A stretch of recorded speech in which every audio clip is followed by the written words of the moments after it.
All right, good evening. Good to see everybody here. We got a good crowd and welcome, and thanks for being here. I call this meeting of the Bastrop Independent School District to order.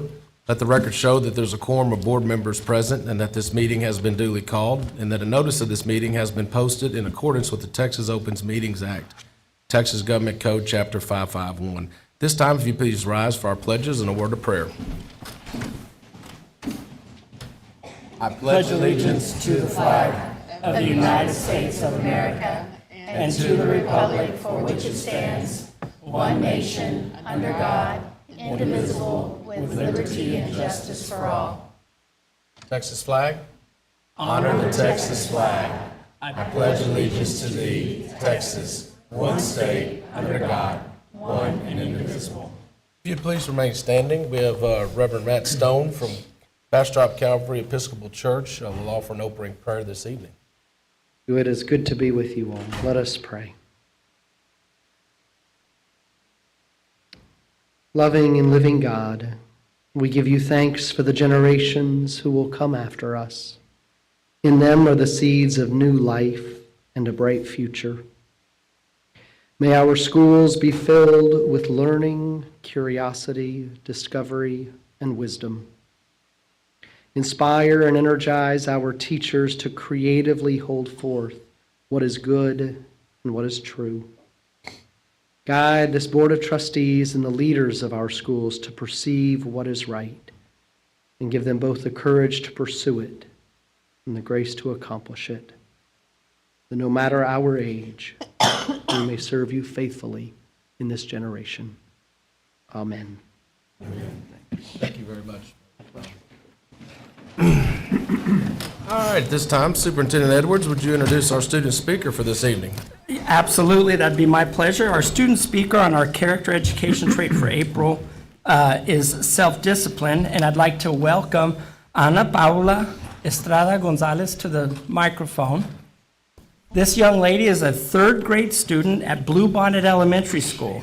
She loves art and being creative. She has recently started playing soccer with her dad and wants to join a team very soon. That's great news, Ana Paula. She is excellent at math and thinks multiplication is so easy, in all caps.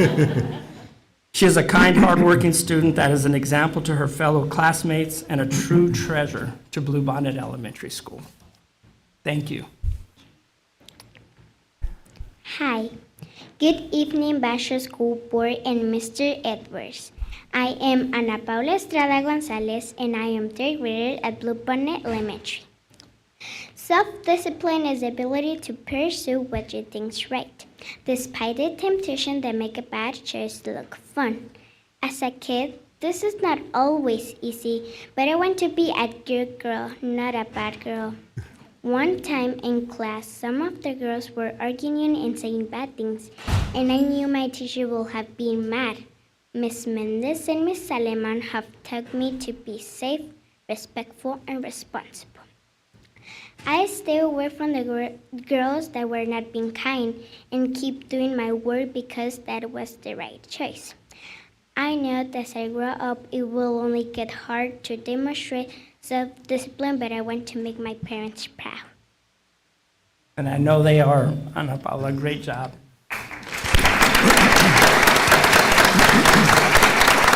Molly, hold on a second. I think she's going to do it in Spanish, right? Yes. Por favor. Okay. Hola. Buenas noches, Junta Escolar de Bastrop y señor Edwards. Soy Ana Paula Estrada González y soy una estudiante de tercer grado en la primaria Bluebonnet. La autodisciplina es la capacidad de perseguir lo que se cree que está bien, a pesar de las tentaciones que parezca que una mala elección parezca tentadora. Cuando era niña, esto no siempre fue fácil, pero quiero ser una buena niña, no una mala. Una vez en clase, algunas de las niñas estaban discutiendo y diciendo cosas malas, y yo sabía que mis maestras se habrían enojado. Miss Méndez y Miss Alemán me enseñaron a ser segura, respetuosa y responsable. Me mantuve alejada de las chicas que no eran amables y seguí haciendo mi trabajo, porque era la elección correcta. Sé que a medida que crezca será difícil demostrar autodisciplina, pero quiero que mis padres se sientan orgullosos. Very nice.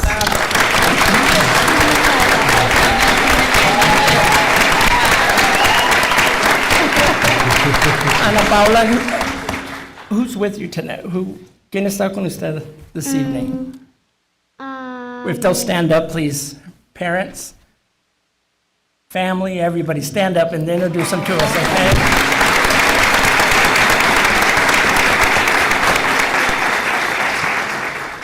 Congratulations, and we have a gift for you. Thank you. Yes, and Portrait, yes, she gave me my portrait, very nice. this is the young lady that did Mr. Dillon's January Board Appreciation Portrait. This young lady drew that wonderful art. Thank you. All right, thank you, Mr. Edwards. At this time, we'll go into our recognitions and special presentations. We have the BHS Treble Choir special performance, as well as BHS Choir concert performance. Rachel Woodburn, the BHS Choir Director, is our presenter this evening.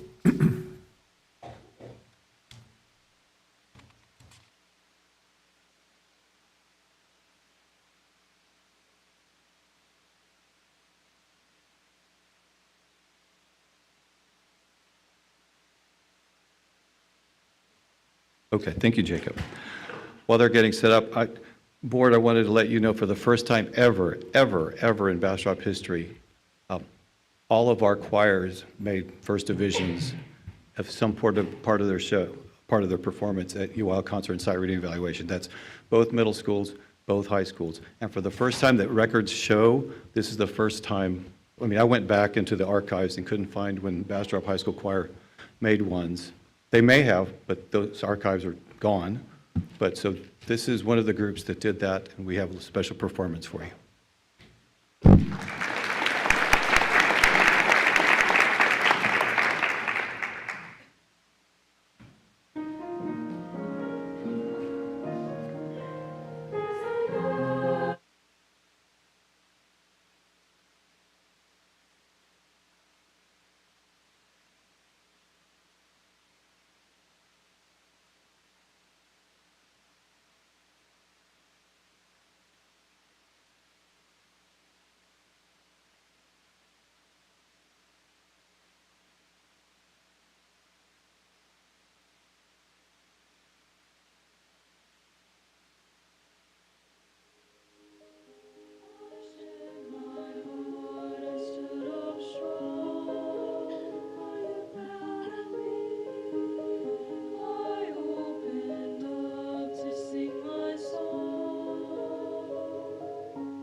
You could probably tell that piece was called Are You Proud of Me? And it was the final piece we sang at Concert and Sight Reading. Our treble choir, which is featured in the middle, is the group who brought home the very first UIL plaque for Bastrop High School choirs, as Mr. Portillo said, in history.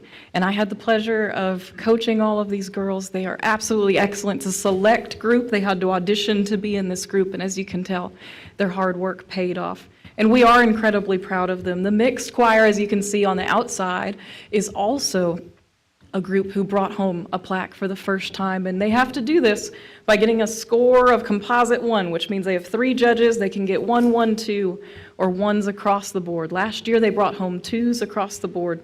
The year before, they brought home 3s across the board. And this year, there was not a 2 in sight. It was 1, 1, 1 across the way. And we came home with these wonderful trophies.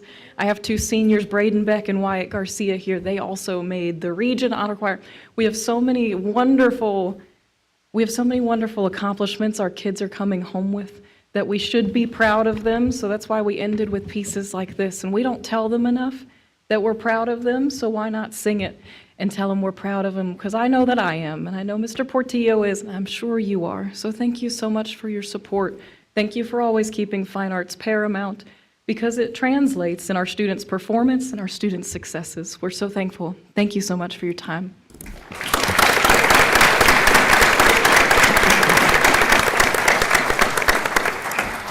Congratulations, Ms. Woodburn. Thank you for your leadership and dedication and the time and the accomplishments. That's awesome.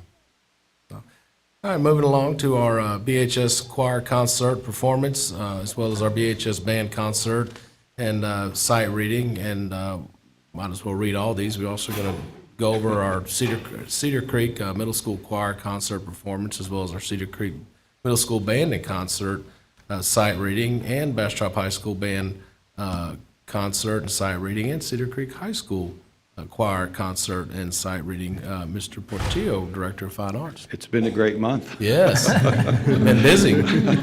It has been.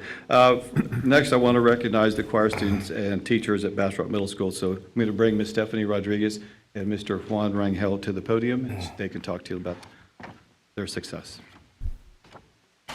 Good afternoon. Hello. How's everybody? I just wanted to tell you that I think the key word here for this small group is perseverance.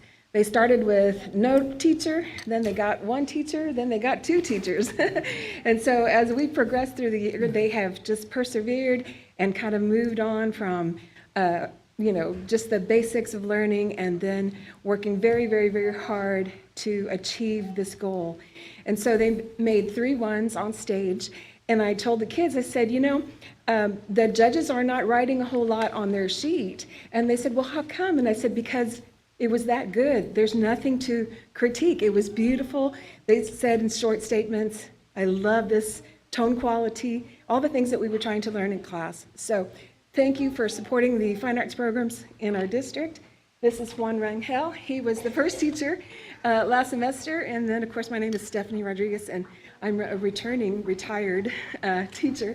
And so thank you very much for allowing me to do that this semester, because I truly have enjoyed myself. And the kids, like I said, they're persevered and they kept moving on. And so they're strong and wonderful kids. So thank you. I appreciate it. Thank you for y'all's dedication.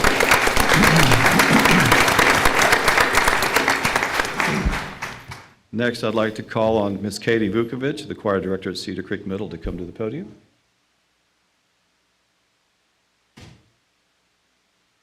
This is her first ever trip. Right. Welcome.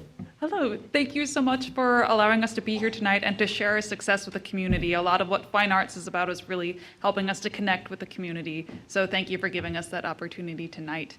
That's not quite us just yet. There we are. All right. That is the Cedar Creek Middle School Treble Choir. This was an auditioned group as well. This choir, the entire year from day one, has come in with so much passion and energy, and they really put it into their UIL performance this year. Both their rehearsals during class, their work outside of class, they really brought their A game, especially on the day of their performance, and it really paid off. They got 1s on their stage performance, and I'm very proud of these young ladies and all the work that they put in. So thank you so much. Thank you.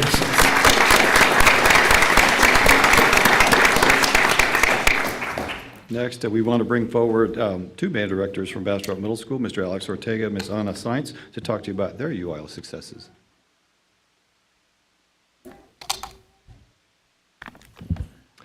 Good evening. I'm Mr. Ortega, and I brought 2 students from our band program. We have Zelda Bird right here, and then we have Liam Hill. They are 2 of our finest musicians and 2 of our best leaders in our band program at Bastrop Middle School. And then I have Mrs. Sainz right here. She is our new band director this year. Thank you so much, board, for your support over the years. UIL was fantastic. Both groups received 1s. The symphonic band, non-varsity, got straight 1s across the board in concert and sight reading. And then the varsity group got a 1 on stage performance. We've had a record of success, and a lot of that is due to Chico Portillo, and our principals, Ms. Pearson, is super supportive, and to you, board. And so I'll just let you know this. I am moving to Colorado, sadly.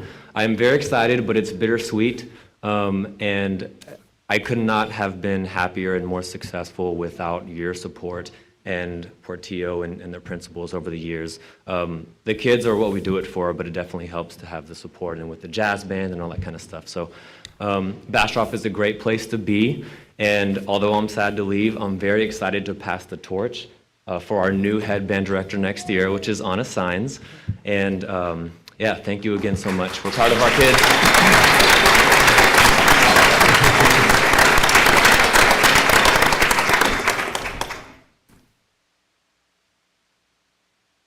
Next, I'd like to ask Mr. Ian McDaniel, Mr. Matthew Garcia Perez, and Alex Arizmendi, I think I saw you here, to come to the podium to represent the Cedar Creek Middle School Band Program.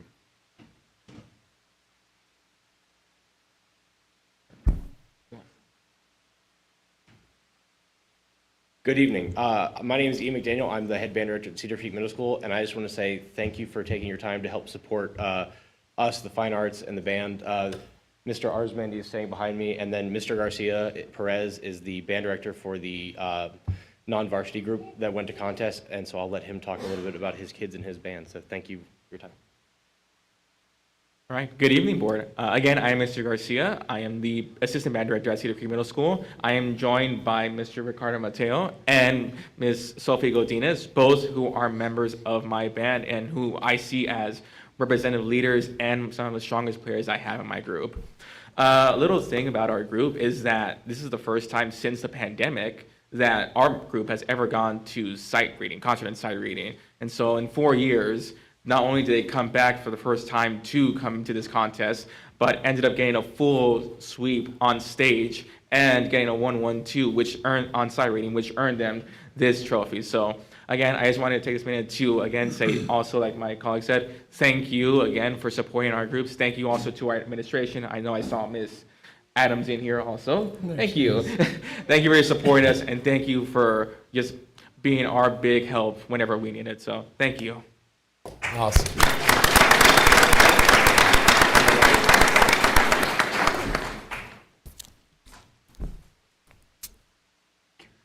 The next group to recognize the Bastrop High School Band Program, Mr. Kenneth Gilbreth, Mr. Jeffrey Gutierrez, directors.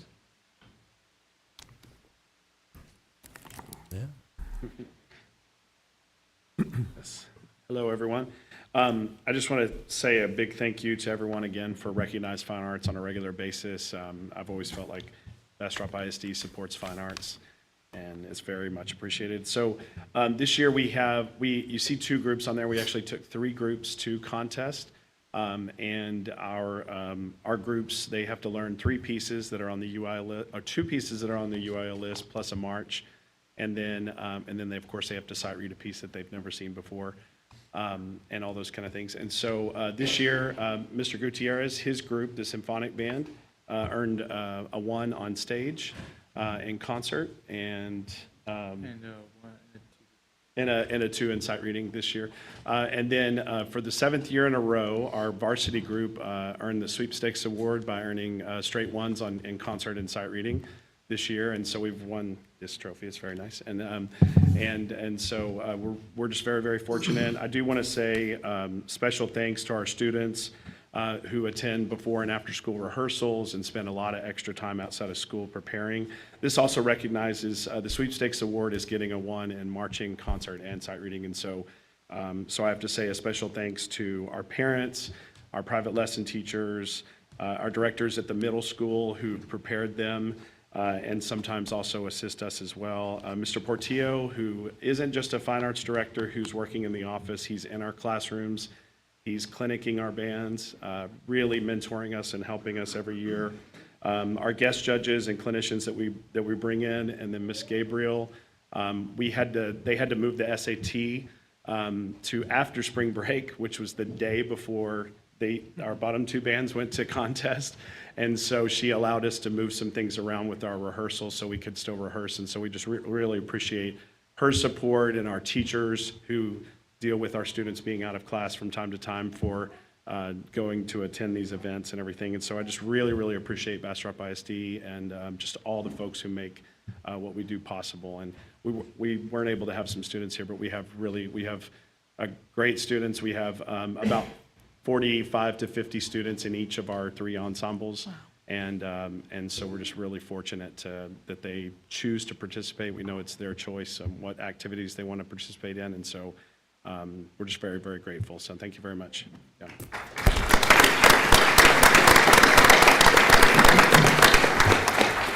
And as we started tonight with choir, we're going to end with choir. I'd like to bring the last group to acknowledge is the Cedar Creek High School Choir. The director is Ms. Madison Shortis.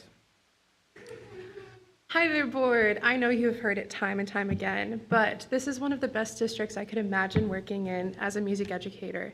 And I wanted to thank you for your support for the fine arts. I know we have a lot going on, but continuing to support the arts means so much to our students and our community. And I just wanted to thank you for the support that you've offered us so far. The day before we went to UIL, I actually had a visit from my principal, Miss Casey Stagman, and she thought we did really well, and I thought we did too. We went to sight reading this year and got a wonderful plaque in sight reading. We went as a varsity choir with our JV choir, so they had to sight read at a higher level.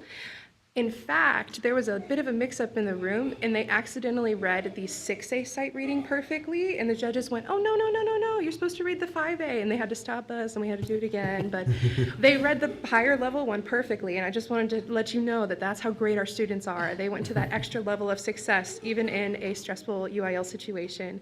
One more thing I wanted to share with you before we relinquish our time as fine arts tonight is our choir programs have a concert here on Thursday at 7 p.m.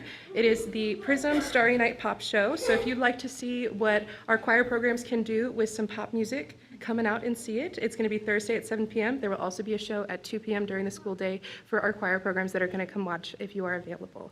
So thank you for your support. Thank you.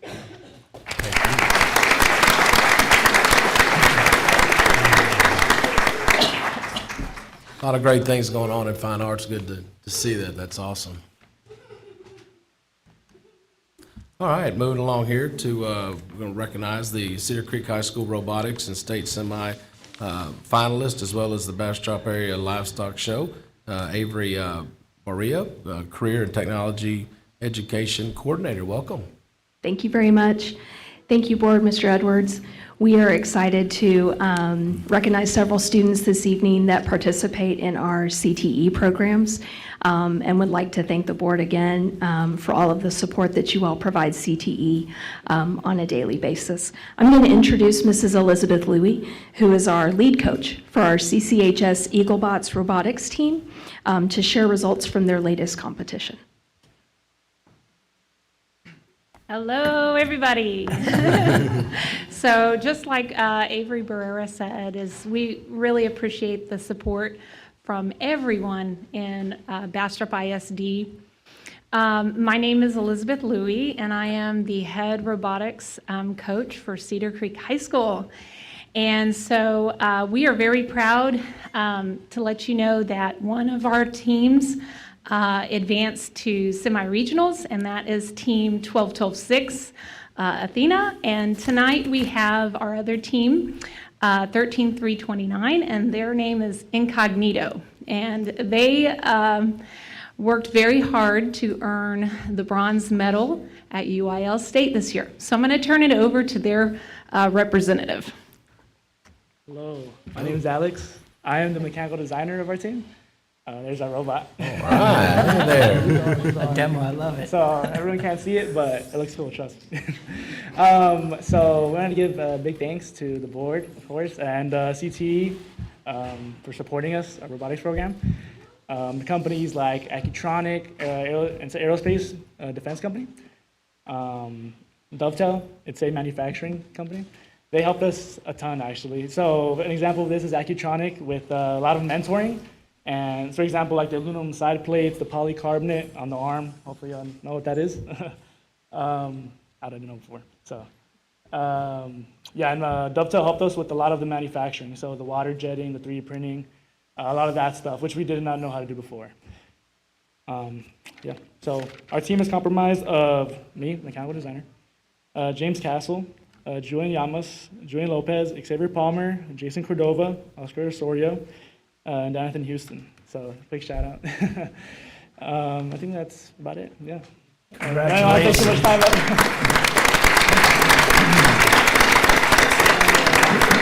Oh, one last thanks to our faculty at the school, Mr. Euler, Mr. Gilligan, and Mr. Buckler. They helped us cut a lot of the, initially we had wood on the robot for the side plates, and like you can just see the back is a little jaded, you know, the board can see it. We didn't get to replace that part yet, but it is wood, and they helped us learn so much about manufacturing on the CNC and just woods in general and how to work with that. So you can congratulate them for that, hopefully. Yeah. Awesome. Thank y'all.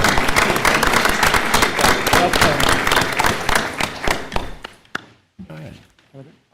Moving along here to our Cedar Creek High School girls soccer by district finalist. Oh, I'm sorry, one more. Oh, Area. I might add Area just one or livestock two show. more slides. Okay. We have a couple of snapshots from our Bastrop Area Livestock Show. The images were captured by Melody Beck, who's a former BHS FFA student, and so we wanted to give her credit for her wonderful images. On the next slide, which is our last slide, we wanted to recognize our Grand and Reserve champions from the event. If any of those students or their families are here, if the students are here, if they'd like to come forward, we would love to have them come up. Not sure if we have anyone this evening. Okay, we do not, but these are our folks that had a really great day at the livestock show. And again, thank you for the support of CTE programs.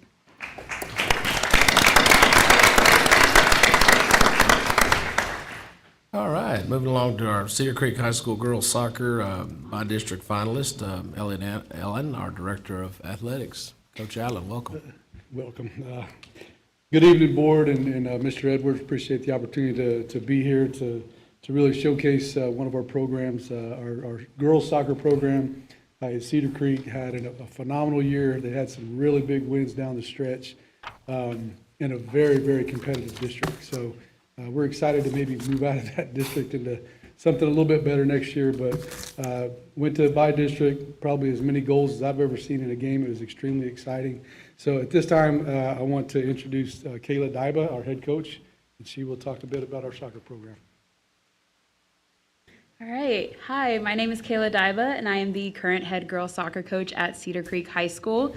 I want to start off by sending a huge thank you to Coach Allen, Coach Thomas, the parents, you guys, all of admin for supporting me in my first year as head coach. We had a huge pivotal year, clinching 4th place and heading to playoffs, which is the first time since 2017. So a huge year, and like Coach Allen said, in a very competitive district, so I'm very, very proud of these girls.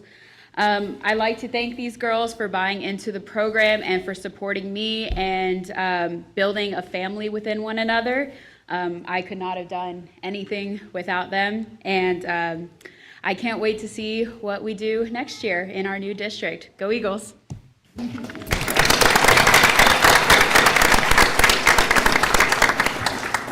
Congratulations. All right, at this time, we'll move into our open forum.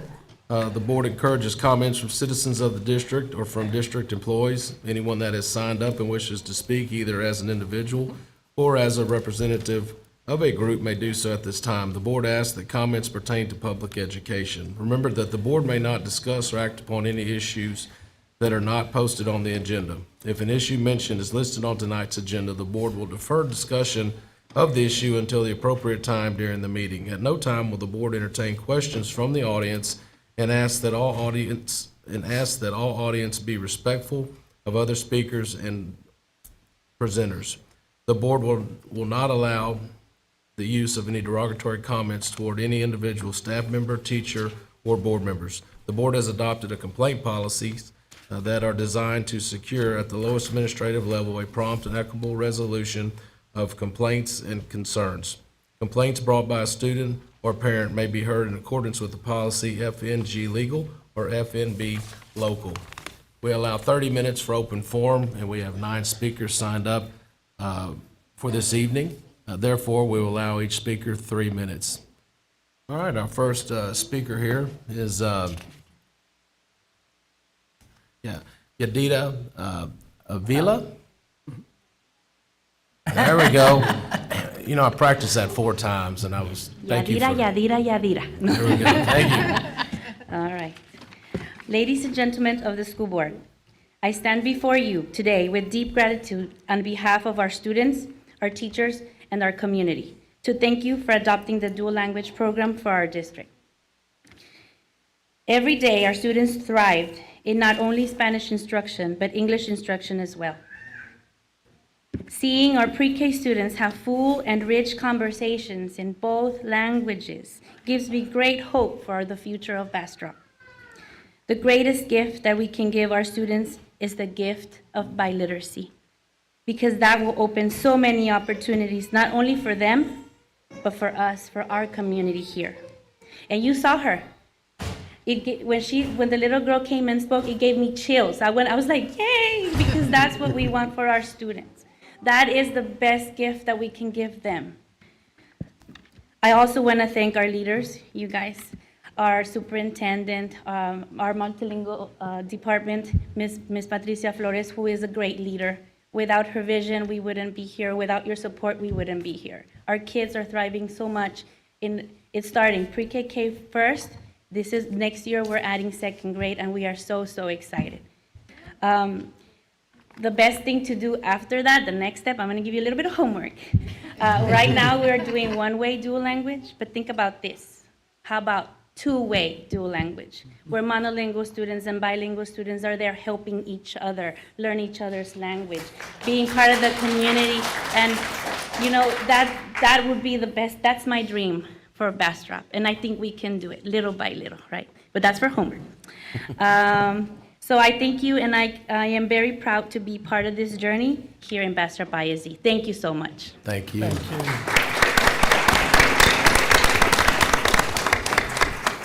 All right, our next speaker is Kayla Russell. Hi, good evening. My name is Kayla Russell, and I come to you tonight as a BISD parent. Today, I'm here to discuss my concerns about the 2024-2025 budget. As we call to make budgetary cuts to programs such as the gifted and talented programs in the MTSS campus behavioral support programs, we call upon our grossly underpaid and overworked teachers to yet take on additional duties by supplementing their instruction with GT cluster groups and asking them to support students with various behavior challenges alone while in a classroom. Not only can this be dangerous, but it can also be completely negligent.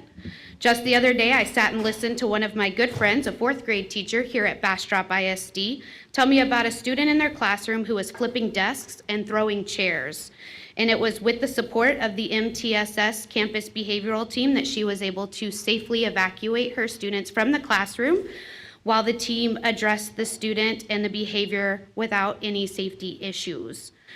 And what about our students if we ask them to sit and watch this in a classroom as a teacher is required to disrupt learning and instruction? Which you mentioned previously online in your budget update that we are focused on preserving and protecting classroom instruction and the safety of our schools. So I ask how we're going to be doing that as we take away campus behavioral support as well as the GT programs. I'd like to ask what cuts have been made at the home office and district levels. I know it's been mentioned that we will not be filling any open positions, and instead other positions will be absorbing those duties.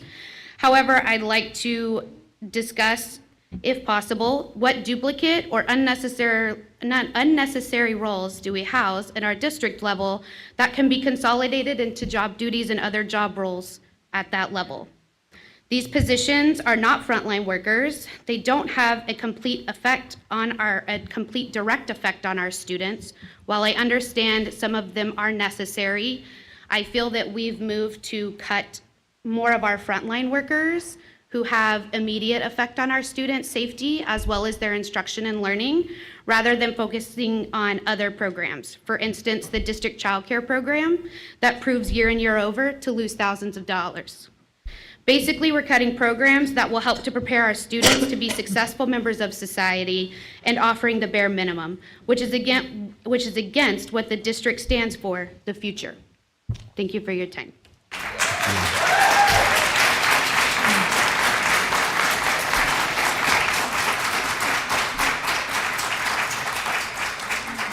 All right, our next speaker is Tony Malone.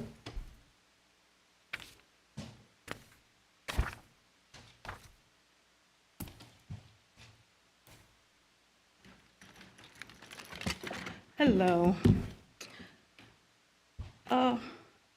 When I was a child, there were these optical illusion pictures that everybody loved to look at because when you looked at the picture on the surface, it was different from what you saw when you looked deeper into it.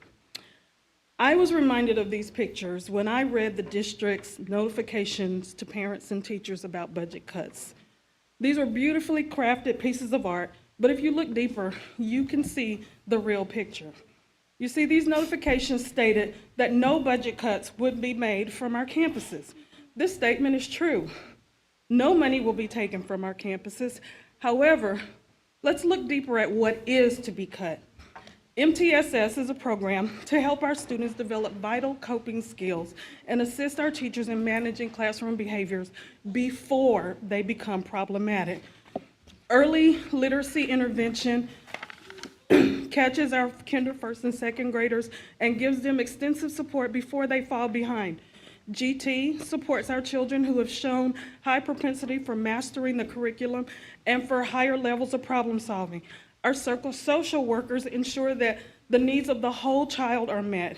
UIL gives our students opportunities to excel in the areas of strength.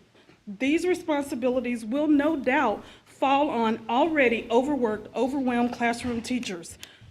When we look to our campus administrators for support, they will be trying to stay afloat with one less assistant principal to bear the load of STAR, LPACs, ARTS, 504, supporting teachers, dealing with behaviors, and parent communication, among other responsibilities. You see, what BISD is doing to our elementary campuses is no different than what our governor is attempting to do to public schools: starve, shame, and shutter. By cutting these programs from our campuses, you are starving us of the resources that we depend on to stay afloat. When these teachers cannot perform the unrealistic tasks that you are demanding of them, then you will no doubt start to shame them. Shame on you for not being able to handle the demands of your job. You signed up for it, you should be able to do it. When one of these educators decides to put their mental health above your demands, you will no doubt come here seeking to sanction them and take away their livelihoods because of your choices, your decisions, your actions.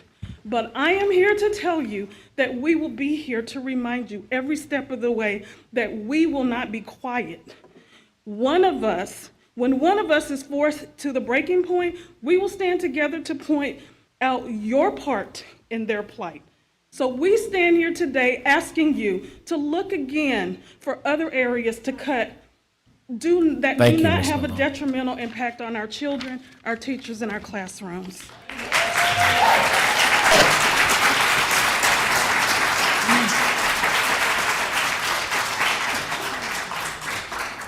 All right, our next speaker is Vicki Schroeder.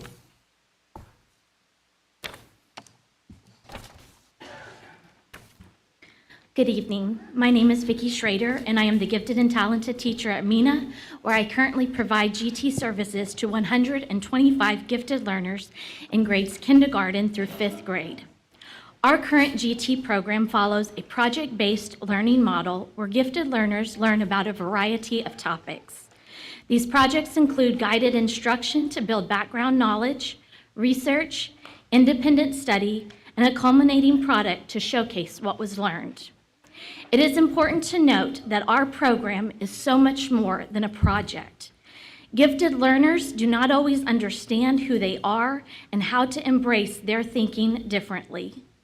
Our program allows our gifted learners to come together with other like-minded individuals in which they can embrace who they are and build a gifted learning family. Gifted learners need to understand that giftedness goes beyond academic achievement. Values such as respect, kindness, and responsibility for words and actions are learned. How to persevere through challenges, how to listen, communicate, and compromise with others are skills to help prepare our gifted learners for their future. This past December, 8 GT teachers, 443 gifted learners and their families, people from the district and community gathered at Cedar Creek High School to share in the amazing projects that the gifted learners dedicated their time to. More important than the projects, though, this showcase brought together the gifted learners of Bastrop ISD to show to each of them they matter and they are important. The GT service plan for the upcoming school year is changing because of budgeting. I leave you with one question. Will this plan be able to provide project-based learning, but more importantly, continue to teach values and skills for the gifted learners to be successful? Thank you. Thank you, Ms. Schrader.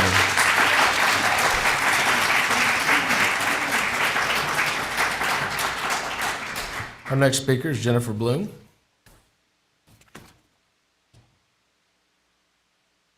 Good evening, ladies and gentlemen of the Bastrop ISD Board, esteemed administrators, teachers, parents, and concerned community members. Thank you for letting me address you this evening. I stand before you today with a heavy heart and a frustrated voice. As a member of this community, a parent, and a BISD school counselor, I have to advocate for the education and well-being of our children.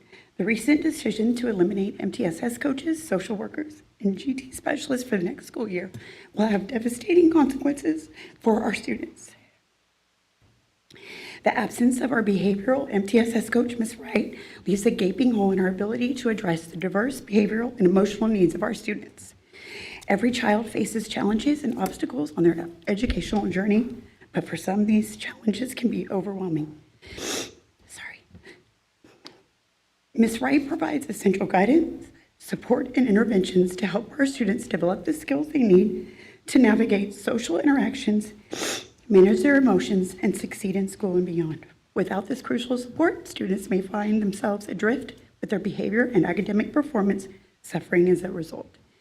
And let us not forget the invaluable contribution of our social worker, Luna Rodriguez. In a time when mental health issues among young people are on the rise, the role of a social worker in our schools cannot be overstated. Luna is the compassionate ear, the mediator, and the tireless advocate for our most vulnerable students. Whether dealing with family crisis, trauma, or the everyday struggles of childhood, she is there to provide vital support and resources. Without this critical resource, many students may find themselves slipping through the cracks with their mental health needs unaddressed and their academic success jeopardized. The most painful staffing shortage hit close to my home with the loss of our GT specialist, Ms. Schrader. When I found out what was happening to the GT program, I called my husband in tears.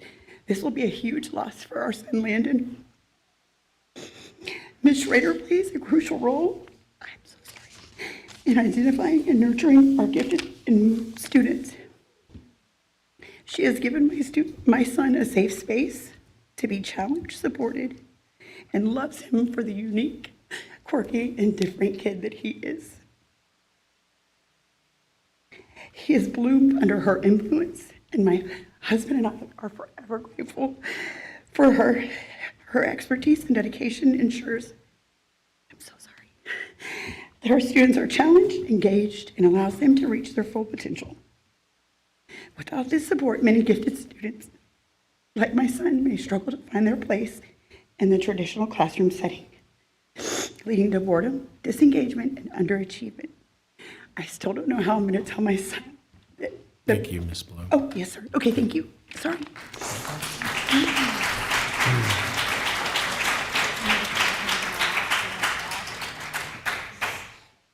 Yes, our next speaker here is Lauren Anderson. Good evening, Lauren Anderson. I'm a mom of 3 GT students. I am a volunteer up at the schools. I'm PTA president. I also substitute teach in the classrooms.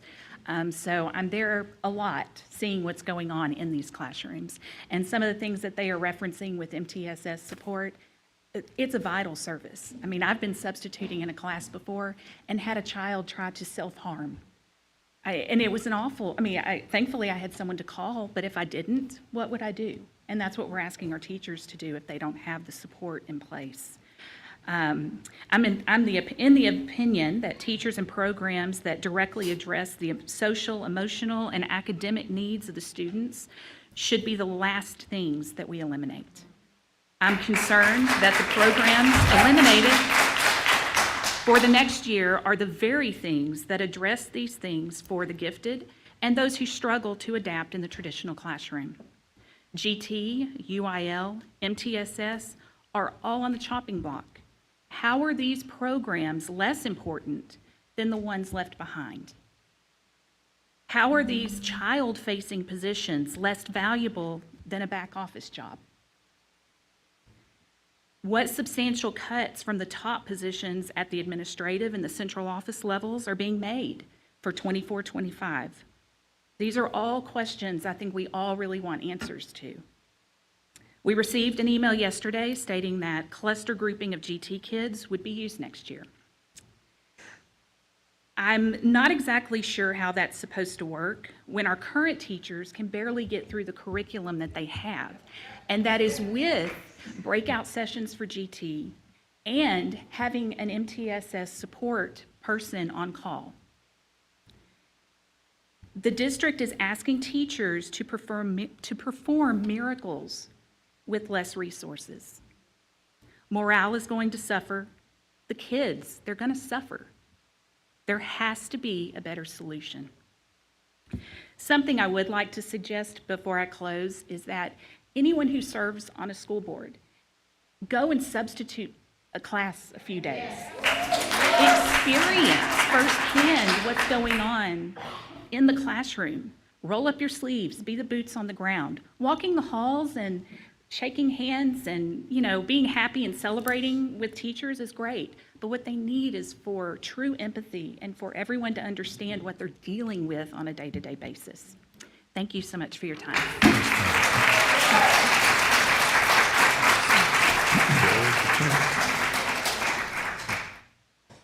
Our next speaker is Carrie Weathers.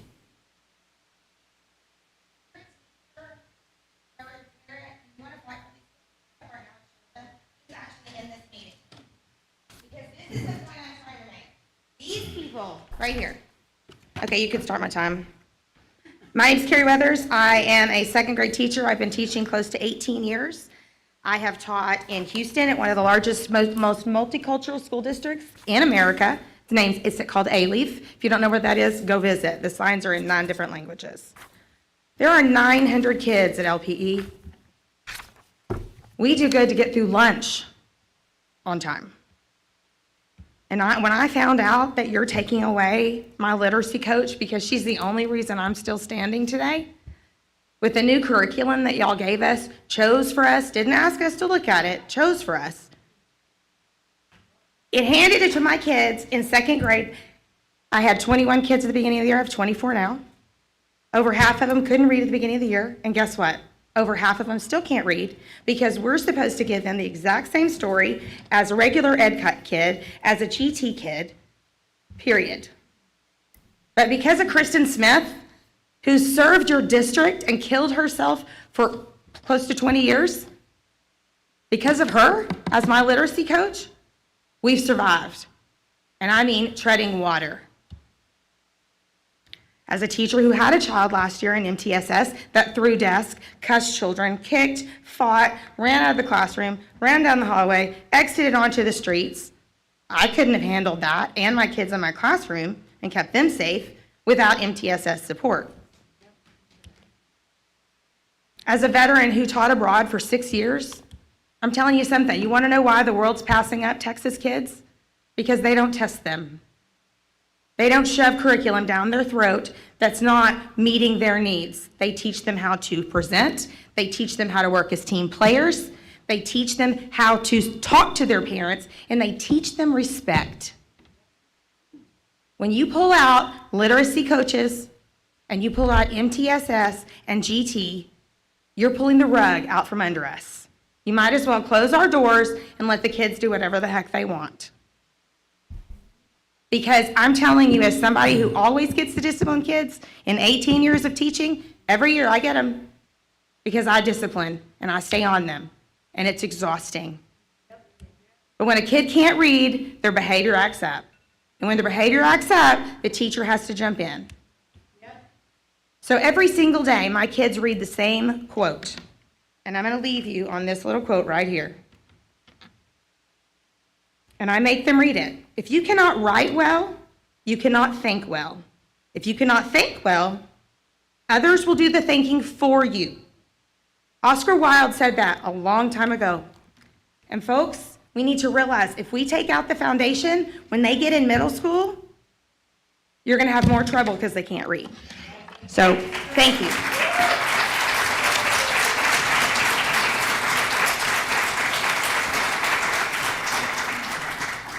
Our next speaker is Jamie Williams.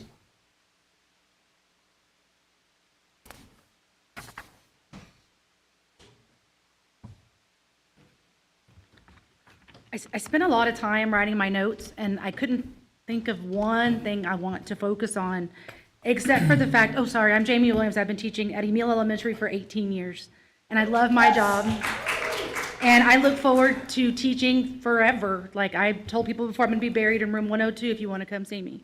Because I love teaching. I think I was born to do this. I love helping all children. But I can't do it alone, even though I will kill myself trying. So here's what I don't understand some things. And when the bond was going through, and I spoke to Mr. Edwards, I love the transparency. And I asked him, what I don't understand. Why can't they just say yes and help our schools? Like, I don't get it. And he helped me understand. But now I'm thinking, I don't understand. Mr. Edwards, why do we have to cut things that directly affect our classrooms? I don't understand. And I've spent my whole life advocating, and I will advocate for my children. Well, not my personal one too, but I call my kids because they always will be. I talked to you guys about your kids today. I love these kids. And I feel like I have to advocate for these kids, and I don't understand. I know the legislature is not giving us money. I do understand that. But there's got to be something else that we can look at so that we don't have to take away the support that our classrooms need. And I kind of wish people would stop saying it's not going to directly affect the classrooms. Because it is. And I don't know if people understand that. And that's why, so when the bond went through, I was asking for clarification. How can I advocate for this? Because we need this. But now I need your help to advocate for my students again. But now I need your help. Help me understand how this is beneficial. Help me understand how this is going to help our kids. Help me understand why there's nothing else that can be cut that won't directly affect our kids. And then I will advocate for you. I will stand up for you too. But I don't understand why we have to cut things that directly affect our elementary school students. And I do respect all of you, and I thank you all. You have wonderful children. And I want to keep teaching here forever and ever. I just want to understand how to help. Thank you.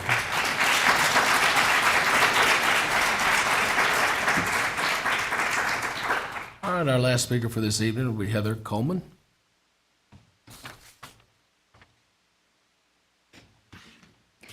Good evening, Superintendent Barry Edwards and Board of Trustees.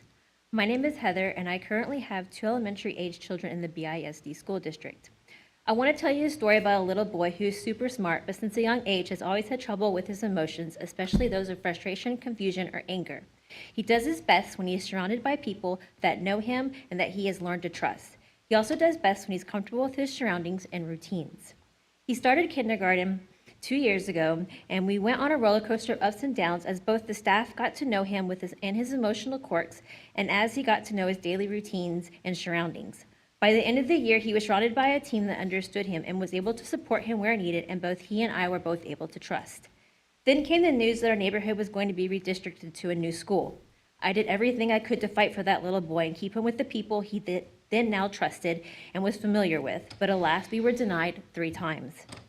He then started first grade at a new school, and to tell you that the first month and a half was challenging is an understatement, but with time, we were able to surround him once again with people that understood him and that he grew to trust. Then I got the word that the school district would be cutting the MTSS program and behavior support staff. I was floored. These programs are a lifeline for kids like my son. There isn't a world's best teacher in the world that can give kids like mine the extra support that is needed, plus teach all the other kids in the classroom. Due to our school's PTA Big Spring Fundraiser event held at the same time as the agenda meeting last Thursday, I was unable to attend, but I did watch the replay. It sounds like the school district is predicting and hoping that these cuts are only going to be in place for a year, which I will be honest, I'm very skeptical of. Programs at schools get cut all the time and never come back or take forever to get put back in place. In the meantime, kids like my son will fall behind, and removal of these programs are not only going to affect my son and other children in the MTSS program, but all kids. In Barry Edwards' email sent to the district, he stated that one of the principles that guide the budget and decision-making process is maintaining a focus on high-quality instruction and safety. Teachers have a hard time juggling everything that they have to accomplish in a day as it is, but putting more expectations on them, like supplementing programs like GT and helping kids with the full range of issues, not limited to behavior issues, is like asking a tightrope walker to balance not just one, but multiple additional spinning plates while crossing a windy chasm. It stretches their abilities to a limit and demands an almost superhuman level of skill, focus, and resilience. Ultimately, these cuts will affect all children in the school district, and I am strongly urging the board to reconsider cutting behavior programs like the MTSS program and GT programs. Thank you. Thank you.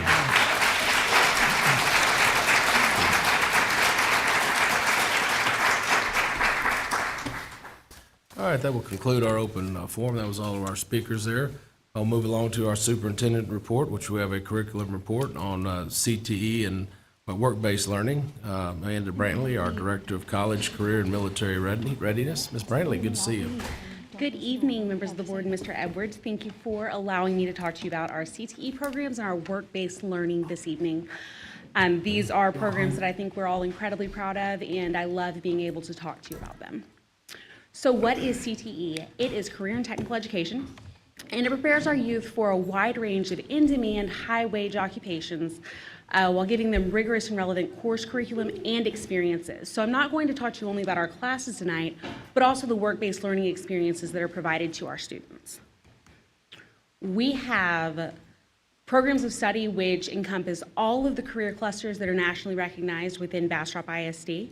We're really proud of all of those programs. There are two specifically that I want to talk to you about this evening because there's some that we haven't really brought in front of you in depth before. The first is our construction program of study. This is offered at Cedar Creek High School, and it is a 4-year program that begins with principles of construction, and then starting with the sophomore year goes into a double-blocked class with Construction Technology 1, continues to a double block their junior year with Co-Tech 2, and then a double block their senior year with Practicum and Construction Technology. So they graduate with 7 credits focused in construction. Students are going to start off with basics of how to read a tape measure, how to do some actual woodworking, and then they get to move into a variety of other areas like plumbing and electrical. We had a fantastic opportunity over the past year and a half. We received over $600,000 in grant funding from Texas Workforce Commission, specific to some of our CTE programs, construction being one of those. With that funding, we were able to purchase both residential and commercial electrical trainers. So it basically looks like the studs of a wall, and the students go in and they wire the way they would either a business or a residence based on the different types of codes. And we're really excited about that opportunity for our students. We were also able to purchase residential plumbing trainers with those funds as well. Similar but also different, at Bastrop High School, we have our AgMech program. Applied Agriculture Engineering is what the program of study is called here, and this focuses really in depth on welding. It's a 4-year program of study. Students start in 9th grade with principles. They go into Ag Mechanics and Metal Technology, followed by Ag Fabrication and Design, and rounding out with Practicum in Agriculture. I failed to mention, in our construction program of study, students are able to leave with an NCCER core certification, which is a nationally recognized industry-based certification that allows our students to go directly into the workforce or into an apprenticeship program. Through AgMech, they can qualify either as a D11 or a D91 through the American Welding Society, and that is specific types of welds that our students are able to master. We've been very successful with that over the last several years. The photos that you see of our students here, we've got one on the bottom who's actually in our shop. Chris White took this photo. It's one of my favorite pictures that we have of our programs. And this is a student operating an oxyacetylene torch. Above them is a student that is working on a virtual welder. So that's actually virtual reality that he's got on. So In that welding hood, he's actually seeing the weld as he lays it without any of the consumable materials or anything like that.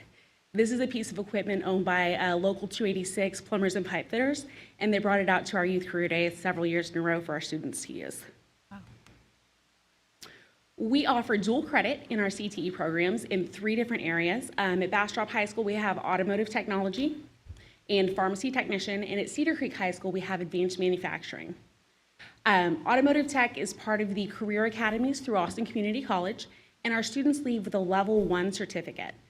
Farm tech and advanced manufacturing are both part of our P-Tech programs at our 2 high schools, and those students will also leave with a level 1 and then a industry-based certification.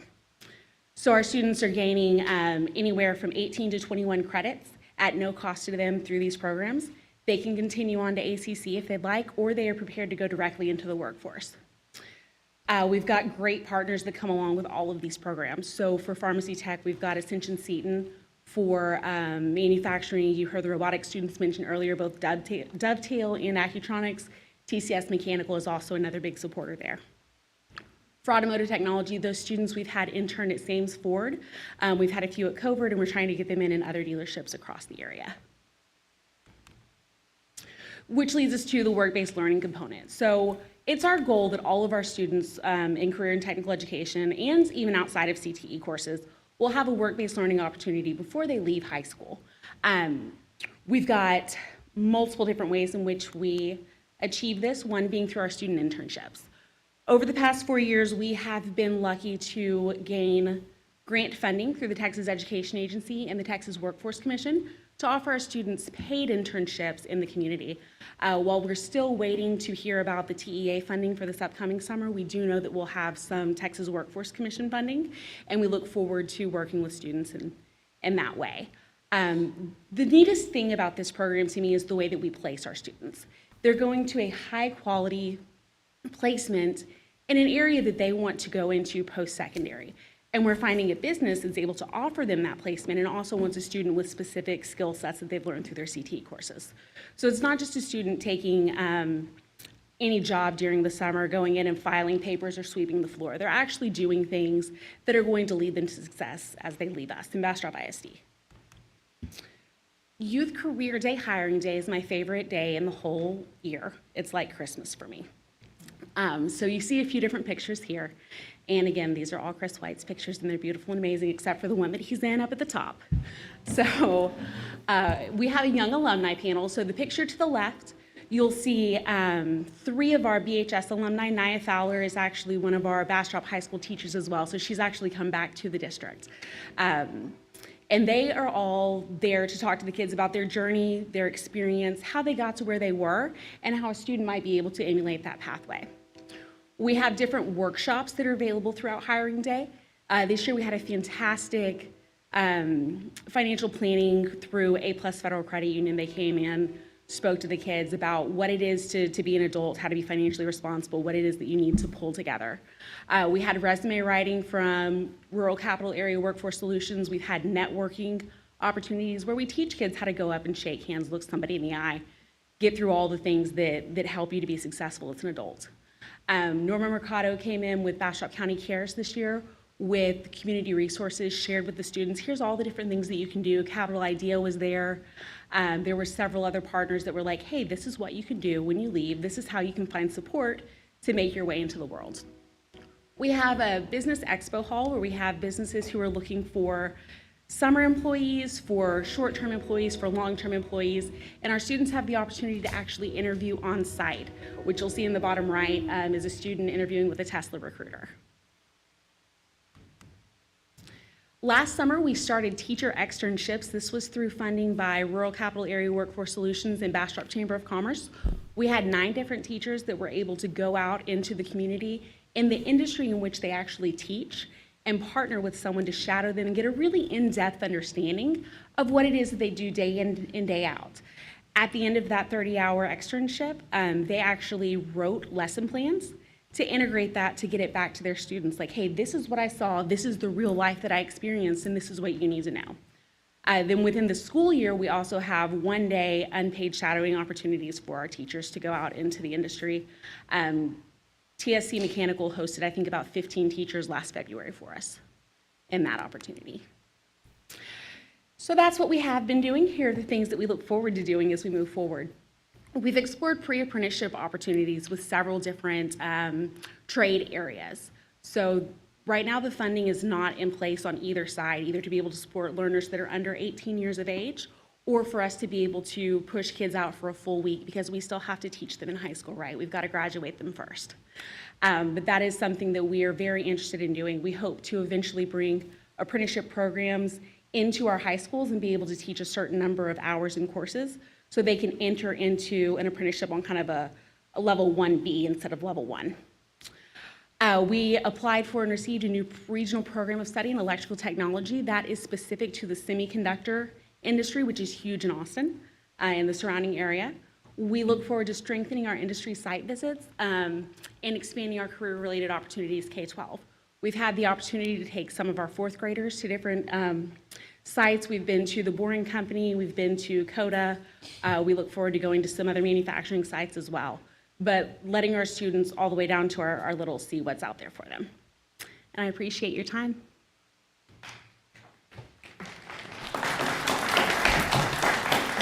All right, any questions from the board for Ms. Brantley? Thank you for being here, appreciate it. All right, moves us along to our financial report, delinquent tax report. With us tonight, we have Noe Reyes, an attorney with McClary, Veselka, Bragg, and Allen. Mr. Reyes, good to see you. As you can tell, we need some money. Did you collected us some more? Thank you. I think so.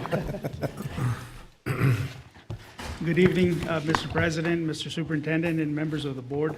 It's always good to be here with you all. I've got some very positive information to report. And as always, it's good to be at least a small part of the many great things that are going on at Bastrop ISD.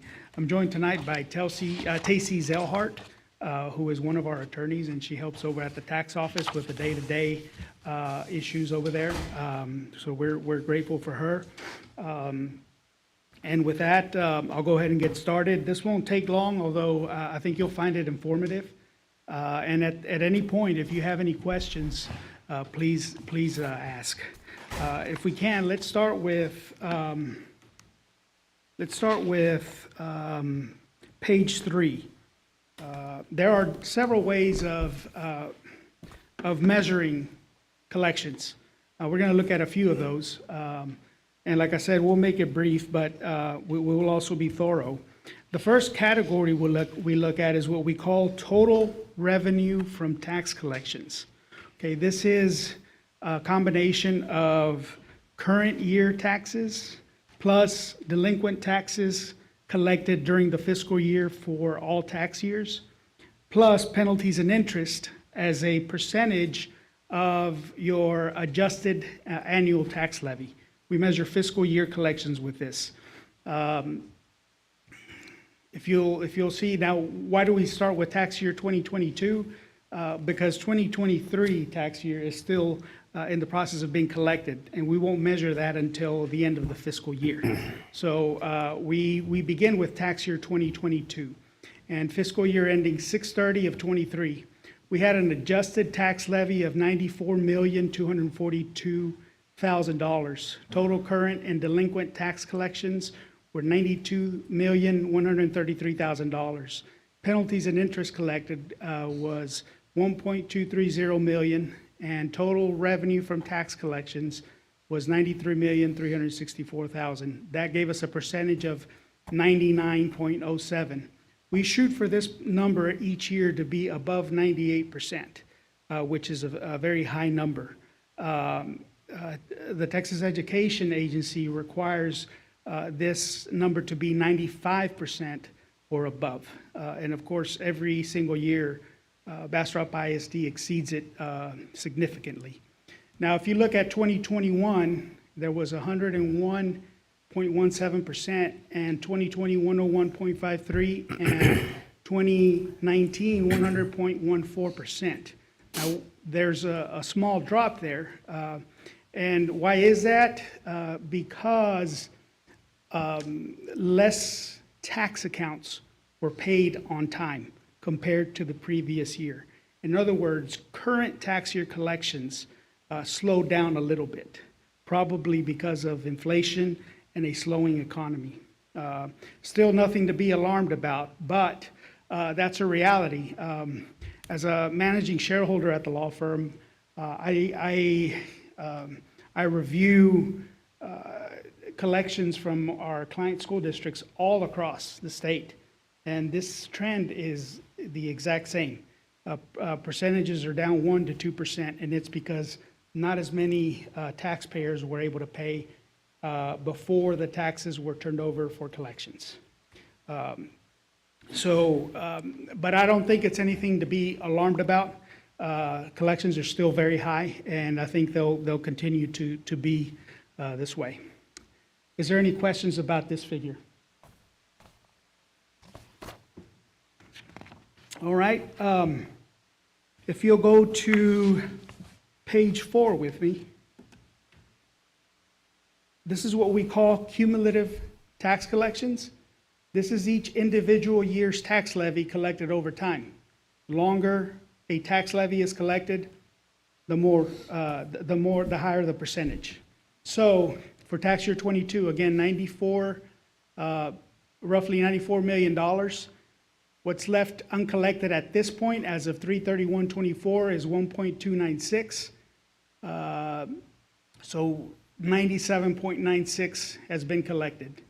I was mentioning earlier how the current taxes are down. Current tax collections are down, and this last year, 2022, it was 4.4% of the tax levy that went delinquent, whereas the year before it was 3.4% for 2021. So that 1 percentage point would have gotten you on this previous one to 100%. And this one would, if the same number of accounts were paid on time as 2021, you would have had 98.96%. Still, 97.96% at this point in time is very, very high.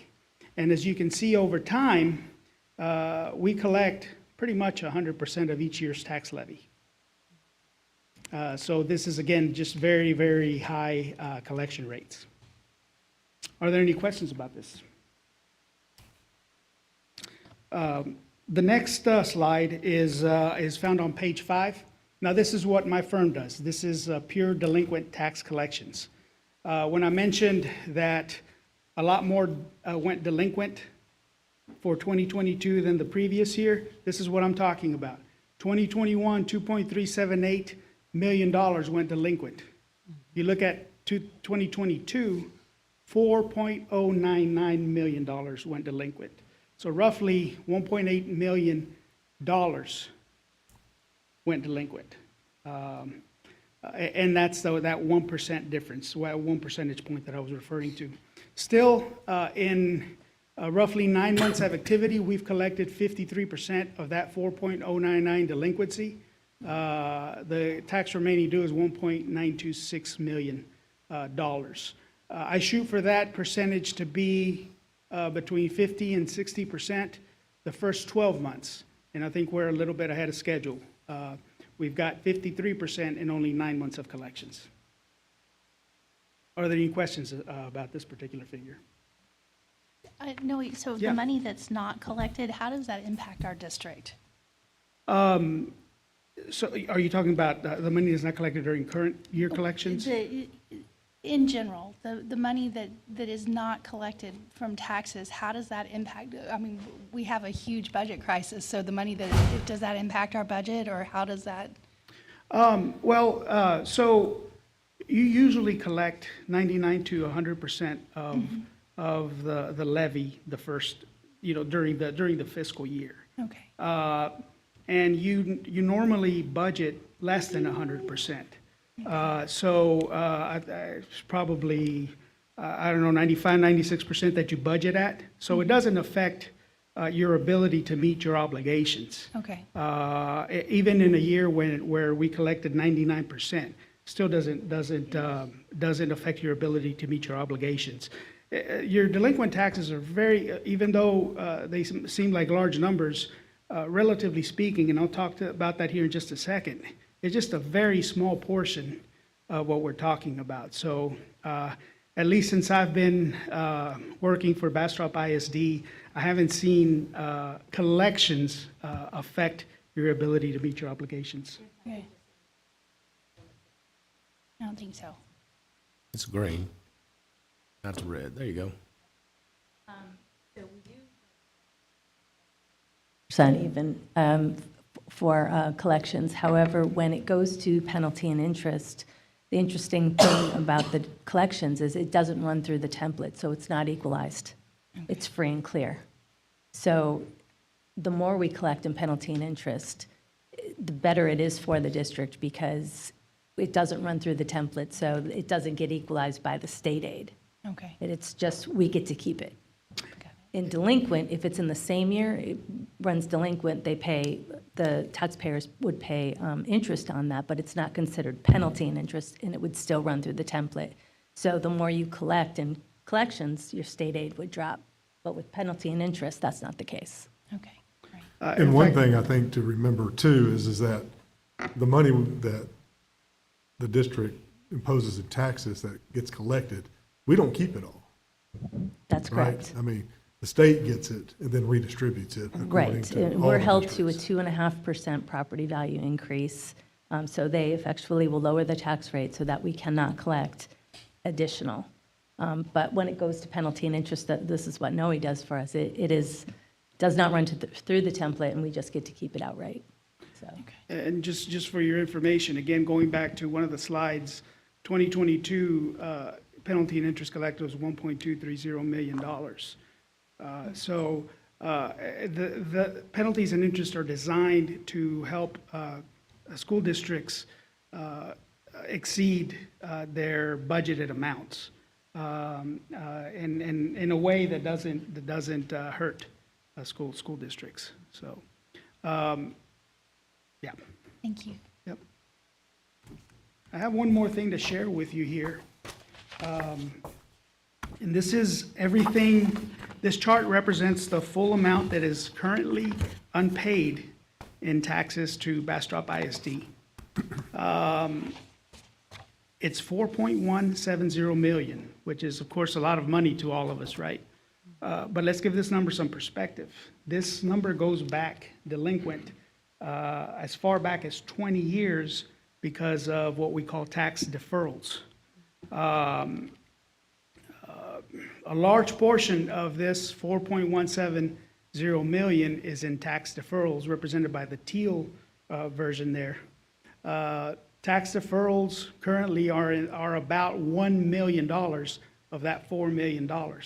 Tax deferrals are when an individual that is 65 or older or meets certain disability qualifications applies for a tax deferral on their principal place of residence.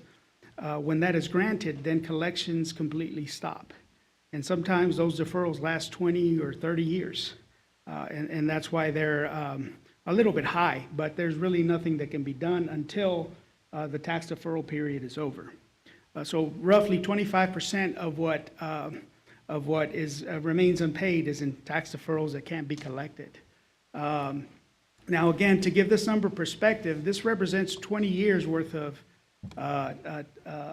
tax levies. So if you multiply your annual tax levy for the last 20 years, that's going to be, I don't know, a lot. It might be close to $1 billion. So $4 million as a percentage of that number, whatever it might be, that's very, very low, especially when a number of deferrals is at 25%. We have about $800,000 in payout agreements, meaning folks come into the tax office and sign a payout and pay out those taxes over time. Another portion is in, as you can see, very active, is when after a certain amount of time and efforts, if a tax account is not paid, we file a delinquent tax lawsuit. And currently we have about $1.322 million in litigation for collections. very active on that. And you can see various other categories which we are working diligently to collect. This number, this $4 million, even though tax levies have gone up over the last, I think when I first arrived in Bastrop, this number was closer to about $8 or $10 million, even though tax levies at the same time were lower than they are today. So over time, it continues to decrease. The thing of note here, I think, is that a quarter of it is in tax deferral and is uncollectible for now. Are there any other questions? Any questions for Mr. Reyes? Appreciate the update. The report's good to see you, and thanks for working hard, and we appreciate the partnership. Absolutely. Thank you all. All right, no action is required for that presentation. This time, we'll go into our budget update number 3. We have Dina Egger, our Chief Financial Officer. Good evening, everyone. This evening, I'll be providing the latest update for the 24-25 budget development process. Okay, so let's start with a recap of the state of school finance in Texas.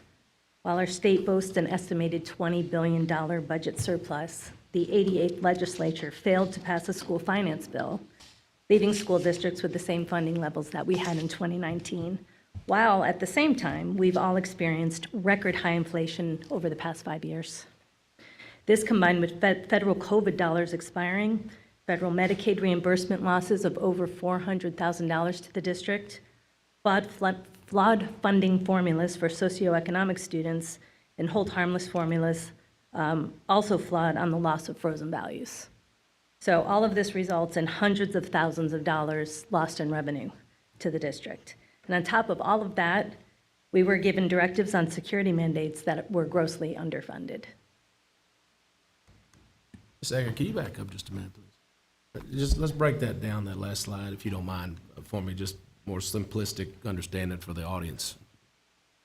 Can you back up to the last slide? Yes, I'm there. Oh, I'm sorry. Of course, we understand the flawed legislative finance bill. That's in regards to property taxes, correct? That's correct. Raising we had a chance to vote for the homestead of The homestead $100,000, right? And the Right. formula was flawed.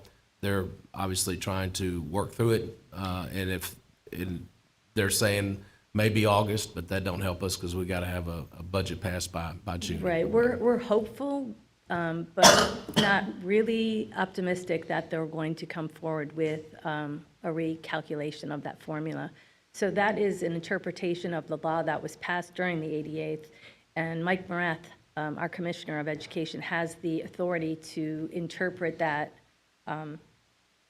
funding formula, and we believe that it's interpreted incorrectly, and a bunch of other groups, experts that we work with in school finance also agree.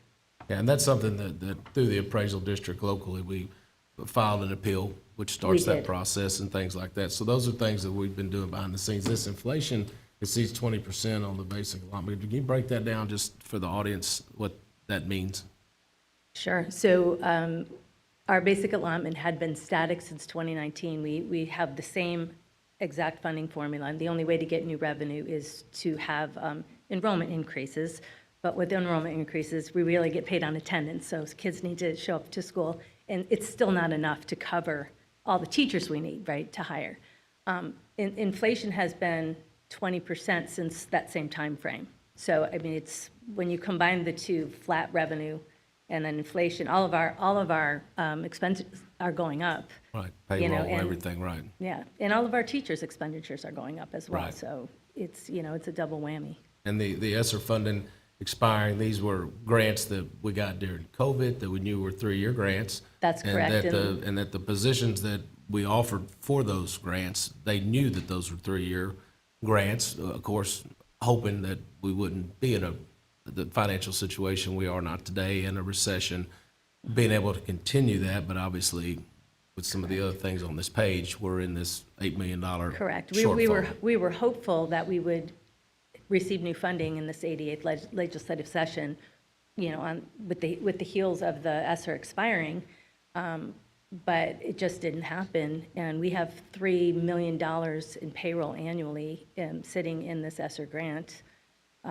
It was a $15 million grant. It was for learning loss. So you can't really spend it, it's for learning loss, that you would spend it on FTEs. That's what its intention was, to spend it on FTEs. Right, and talking to our state representative, there's no bailout of that between now and the next legislative session. That has to be voted on or a bill approved next legislative session, which doesn't help us for Right this now. budget coming up in June, okay? Yeah, short of another special session being called, which we're hearing rumors of that, but I don't think that's going to occur either, Okay. so. And just right quick, the next one, the So the tiers. Right. The funding tiers. So this is a part of the funding formula, and they put socioeconomic students based on geocoding into tiers. But what they do is, this is the flaw, they take all of the socioeconomic kids and they divide them equally among the tiers. But the tiers aren't all funded equally. So really, you should be funding them on their geocode and not on just equally dividing them among the tiers, which is what's happening right now. And that's the state, not fund? That's the or state. Federal, okay. And then, of course, Medicaid reimbursement, that would, is That was a statewide issue with the way that they calculate, it's called random moment time study. They did an audit of that, and they recalculated everything, and we lost $400,000. And everybody lost money statewide, but we lost $400,000. Okay. And then the So whole harm? we typically get just about 1.4 million Okay. for Medicaid reimbursement annually. So that's a hit. Okay. And then the hold harmless, is that tied to the top one? Or is that something separate? So yes, the hold harmless is tied to the property value issue. Okay. And then, of course, we all know that the state mandated security requirements at each campus and other requirements there and underfunded that as well. That's correct. And so we had to go and meet those requirements, put in a plan, and we still are working for asking for exceptions and this and that. And so these things that you have listed on this slide here are affecting every single school district in the state of Yes, sir. Texas. Okay, thank you. I just want to explain to the audience that Sure. we get into Absolutely. acronyms and different things, and it can get confusing. Mhm. Trying to get some answers for some of the speakers. Absolutely. Okay, so given all of that, we began our budget process with our initial budget assumptions. We're estimating 11,915 students in average daily attendance, which is up about 3.4% over current year. Early property value estimates are up over 6% at $8.46 billion. We're currently estimating our total tax rate at $1.06.79 compared to $1.07, so a very minor decrease. We're modeling a compensation increase of $2.4 million. Elementary number 9 startup at about $82,000.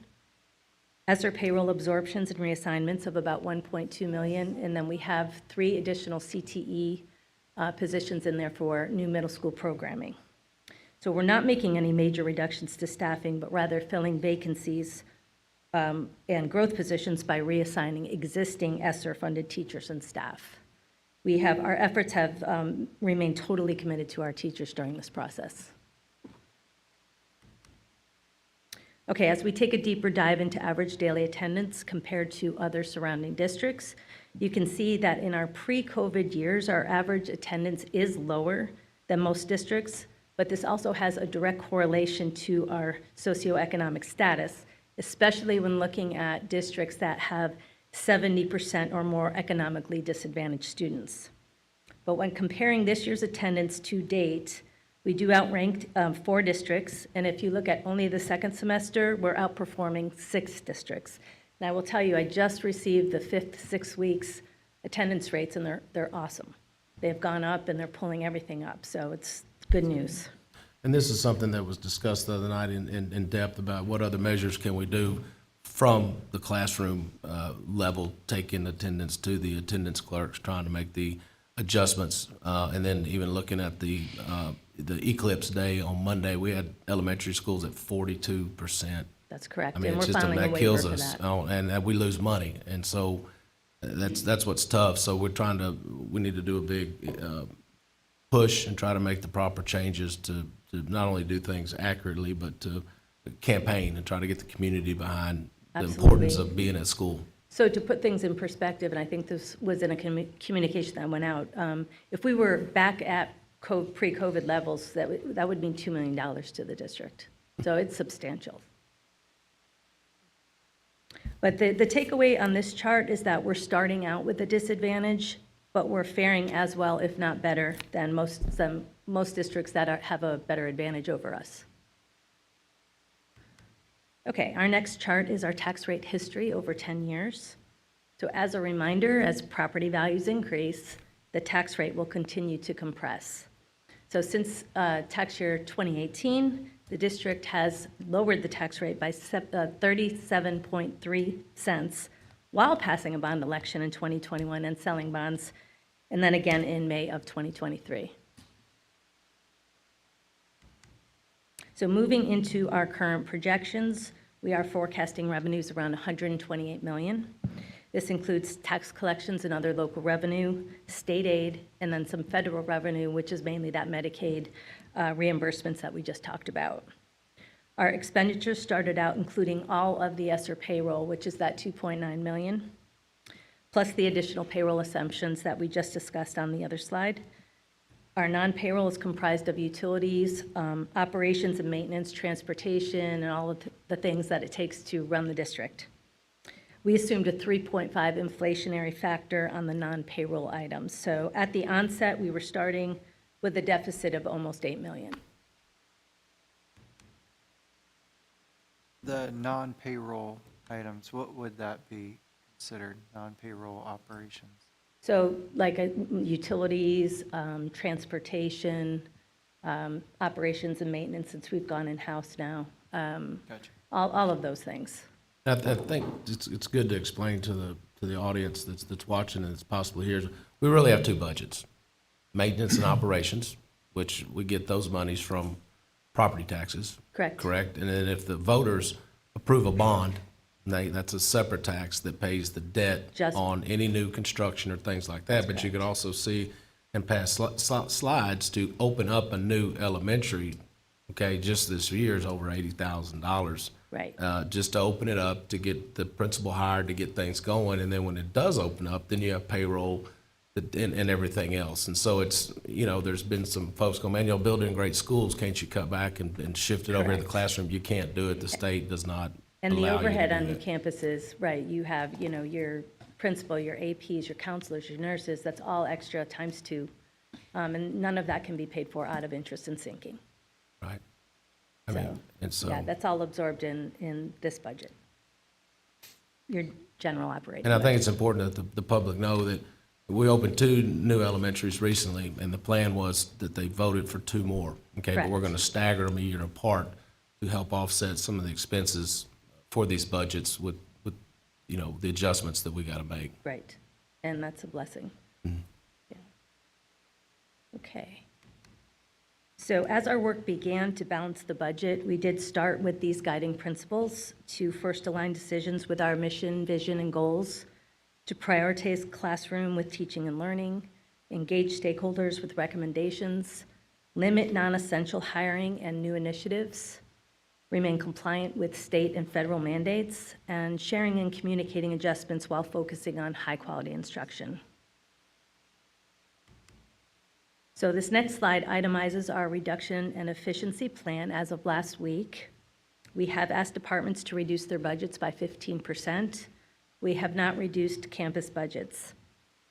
We eliminated several software packages. The position freezes and changes are mainly at the service center. A few involve reducing some full-time retiree hires through attrition. We're not asking anybody, retiree hires, to leave. As they leave, we'll backfill them with just certified teachers. The retiree hires do have, they come with a surcharge from the state that's very expensive. Okay, we'll pause UIL activity at the elementary and pause convocation for one more year. I mentioned in a previous presentation that we'll prepay some expenditures out of this year's budget where possible. We'll also maximize grant funds where we are able. We're going to offset some major maintenance, mainly HVAC to bond because it is in scope. We've reassigned some ESSER positions, and we'll utilize some fund balance in various funds, including the fund balance we assigned for economic stabilization 2 years ago in preparation for the expiration of ESSER funding. So after all of that, we have less than $200,000 to close the remaining gap. Mr. Edwards, I know you know this, but I was a substitute teacher for a period of time when I was going through graduate school. And I know it's tough to not have some of these folks on the campuses as far as the ESSER funding. Tell us what happened with those positions. So when the ESSER funding came and we were charged with closing the gaps, educational gaps, we had that money available to us. So what we did is we designed the MTSS program in an effort to help support the classroom teacher. When we talk about reducing and we're not affecting the classroom teacher, what we're saying is we're not raising class sizes, we're not taking anything out of the classroom. We're gonna have just as many teachers, all the teachers that we need. So we created the MTSS program as a support. We are returning to the GT model that we used to have prior to COVID, which is the cluster grouping. But since we had the money, we thought this would help accelerate and close the gap. And so we funded that. And then the early literacy was a direct response to the learning loss that children had during the time off while they were at home online learning. We brought that in as a boost, to accelerate it. We knew it would end. Our plan always was with that stabilization and new funding that we'd be able to carry it on, but unfortunately, that's not what happened. Thank you.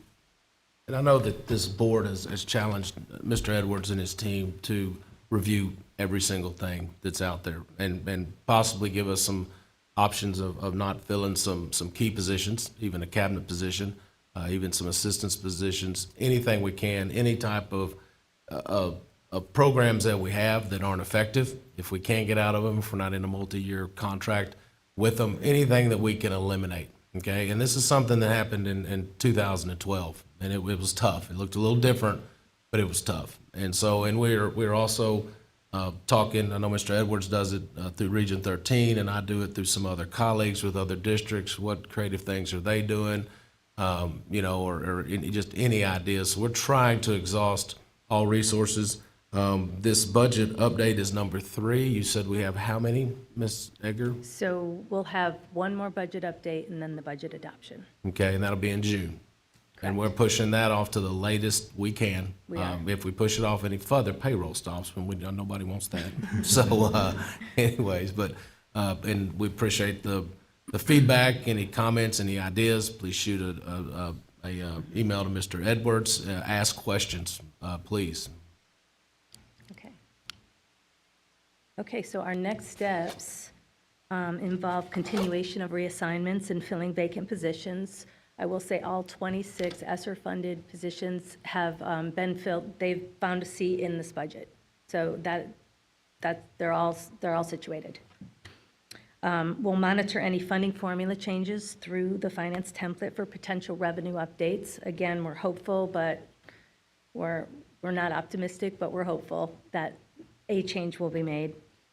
We will lock in those healthcare increases in early May. Right now, that's an outstanding variable. We're modeling 4%, but we'll have that number here shortly.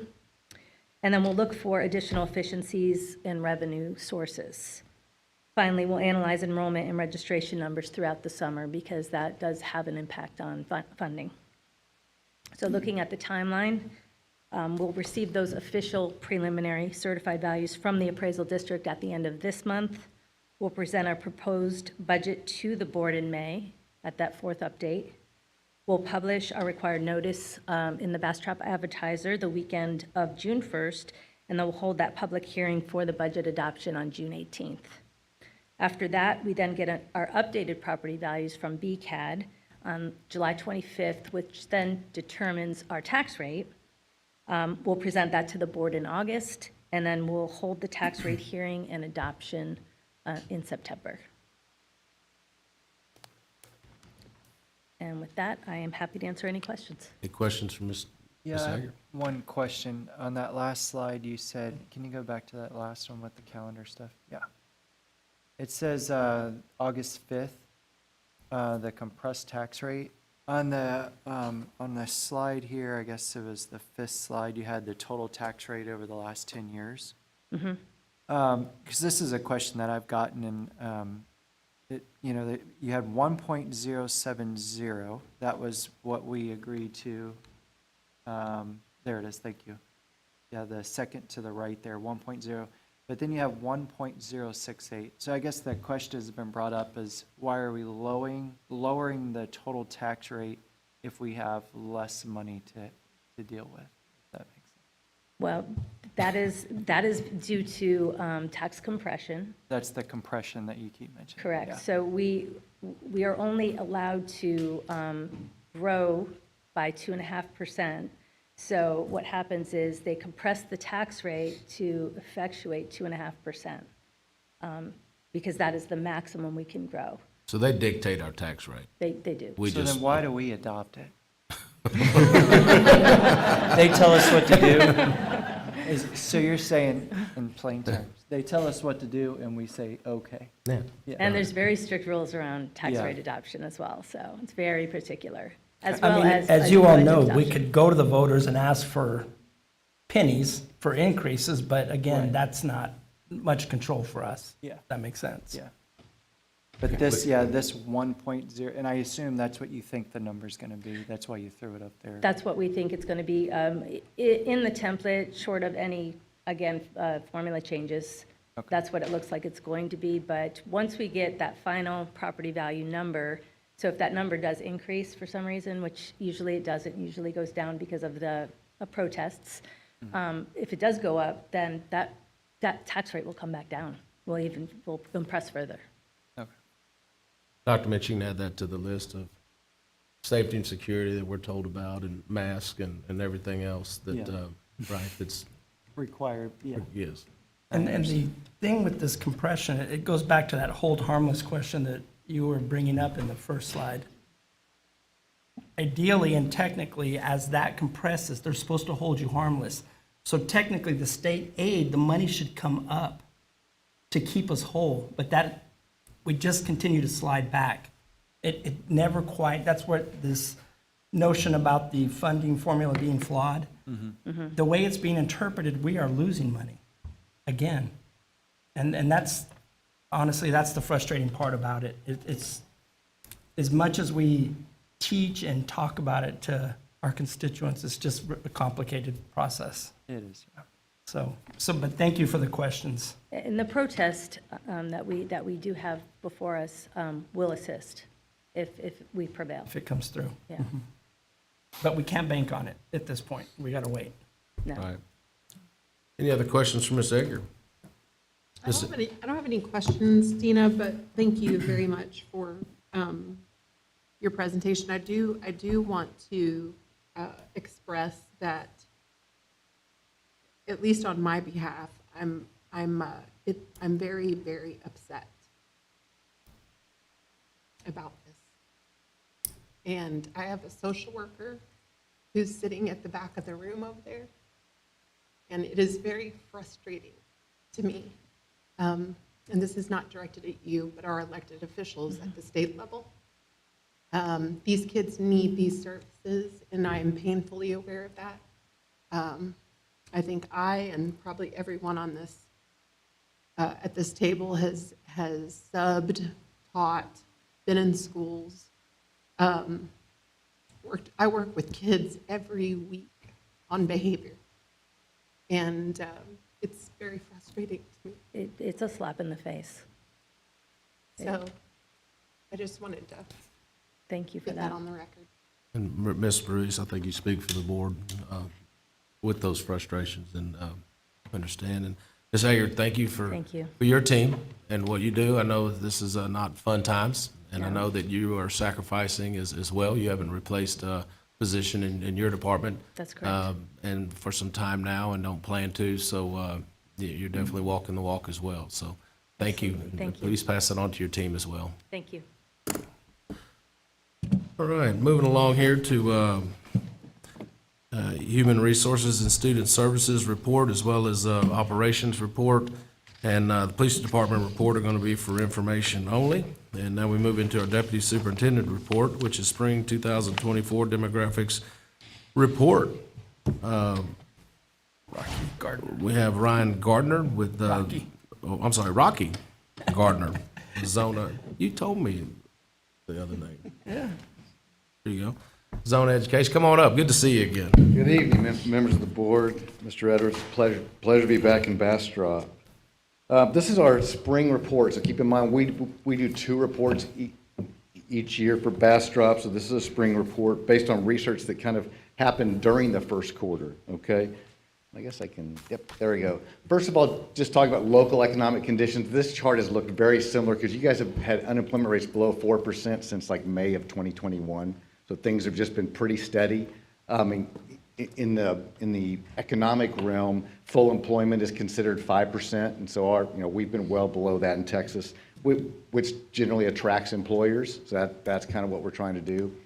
One of the things going on that our team just stuck this slide in this time, HEB Plus it's a pretty big deal. They're expanding that. They already have over 700 jobs, and the impact HEB has on areas is just kind of crazy to me. You don't get it. Just because I come from a place that doesn't have one, but yeah, I hear stories about how great it is, so I'm excited for y'all there. When it comes to enrollment trends, this is really interesting. Last year, we only, according to preliminary data released by TEA, the state only added 12,700 students. Now that's charter and regular, school districts combined, and actually the real news there is that traditional ISDs actually declined by 6,000, but charters increased by 18,000, so the net result was 12,000. It is preliminary, but what's interesting is a year ago it was over 90,000. This 12,000 increase is probably the smallest increase we've seen in Texas for over 10 years, if we don't include the COVID year.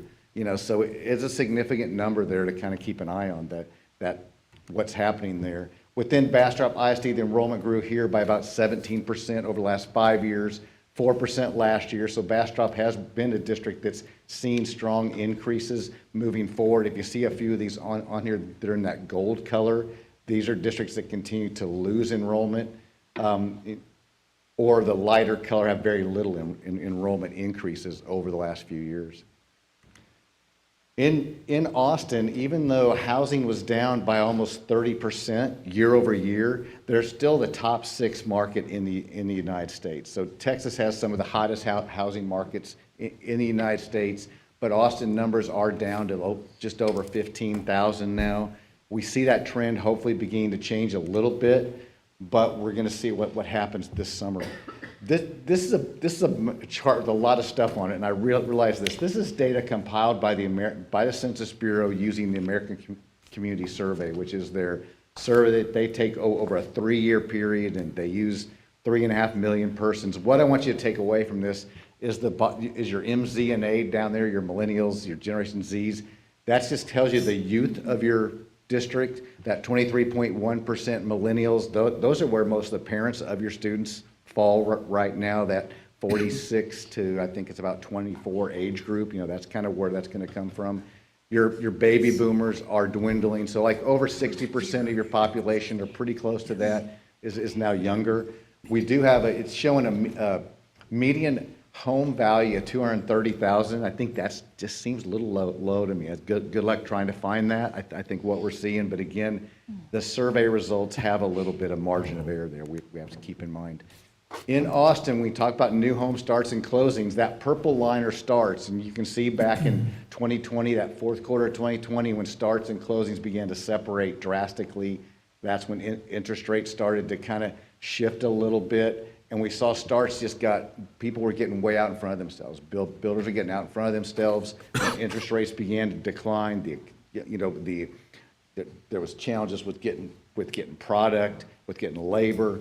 closings slowed down. So finally starts started dropping in Austin. You can see a big sharp drop there until the fourth quarter. Austin we see a little jump back up in starts. That's some confidence. Closings are now dropping off to meet starts. They'll probably kind of meet somewhere around that 16,000 number. Hopefully the first quarter will show another bump in starts. I actually hope the first quarter shows a little bit of bump in closings as well. I'll kind of explain that. We've seen home sales decline this past year, 1,249 in 2023.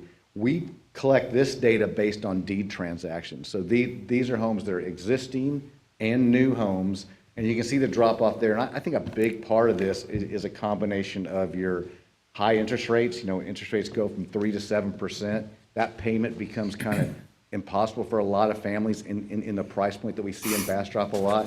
And so people aren't moving. So they're not opening a home for someone new to move into, and they're not moving to build a home. So that kind of has caused some challenges, but we do think this is going to shift a little bit as we go into this next year. We even saw new home values drop down to 424, just a slight drop there, while existing homes, they went up a little bit, but that's because that inventory is hard to come by right now. But so this is the difference between a home sale and the home value that they were showing on that other slide. In Bastrop, we started 472 homes, but closed 796. So a closing is an occupied home. Starts are trailing behind closings, just like we were seeing in the chart below. We've got inventory now of 483 homes, and we've got a VDL of 4,379. VDL, vacant developed lot. That means it's a lot ready to be built on right now. They just need a buyer. And of course, we've got plenty of future homes, over 20,000.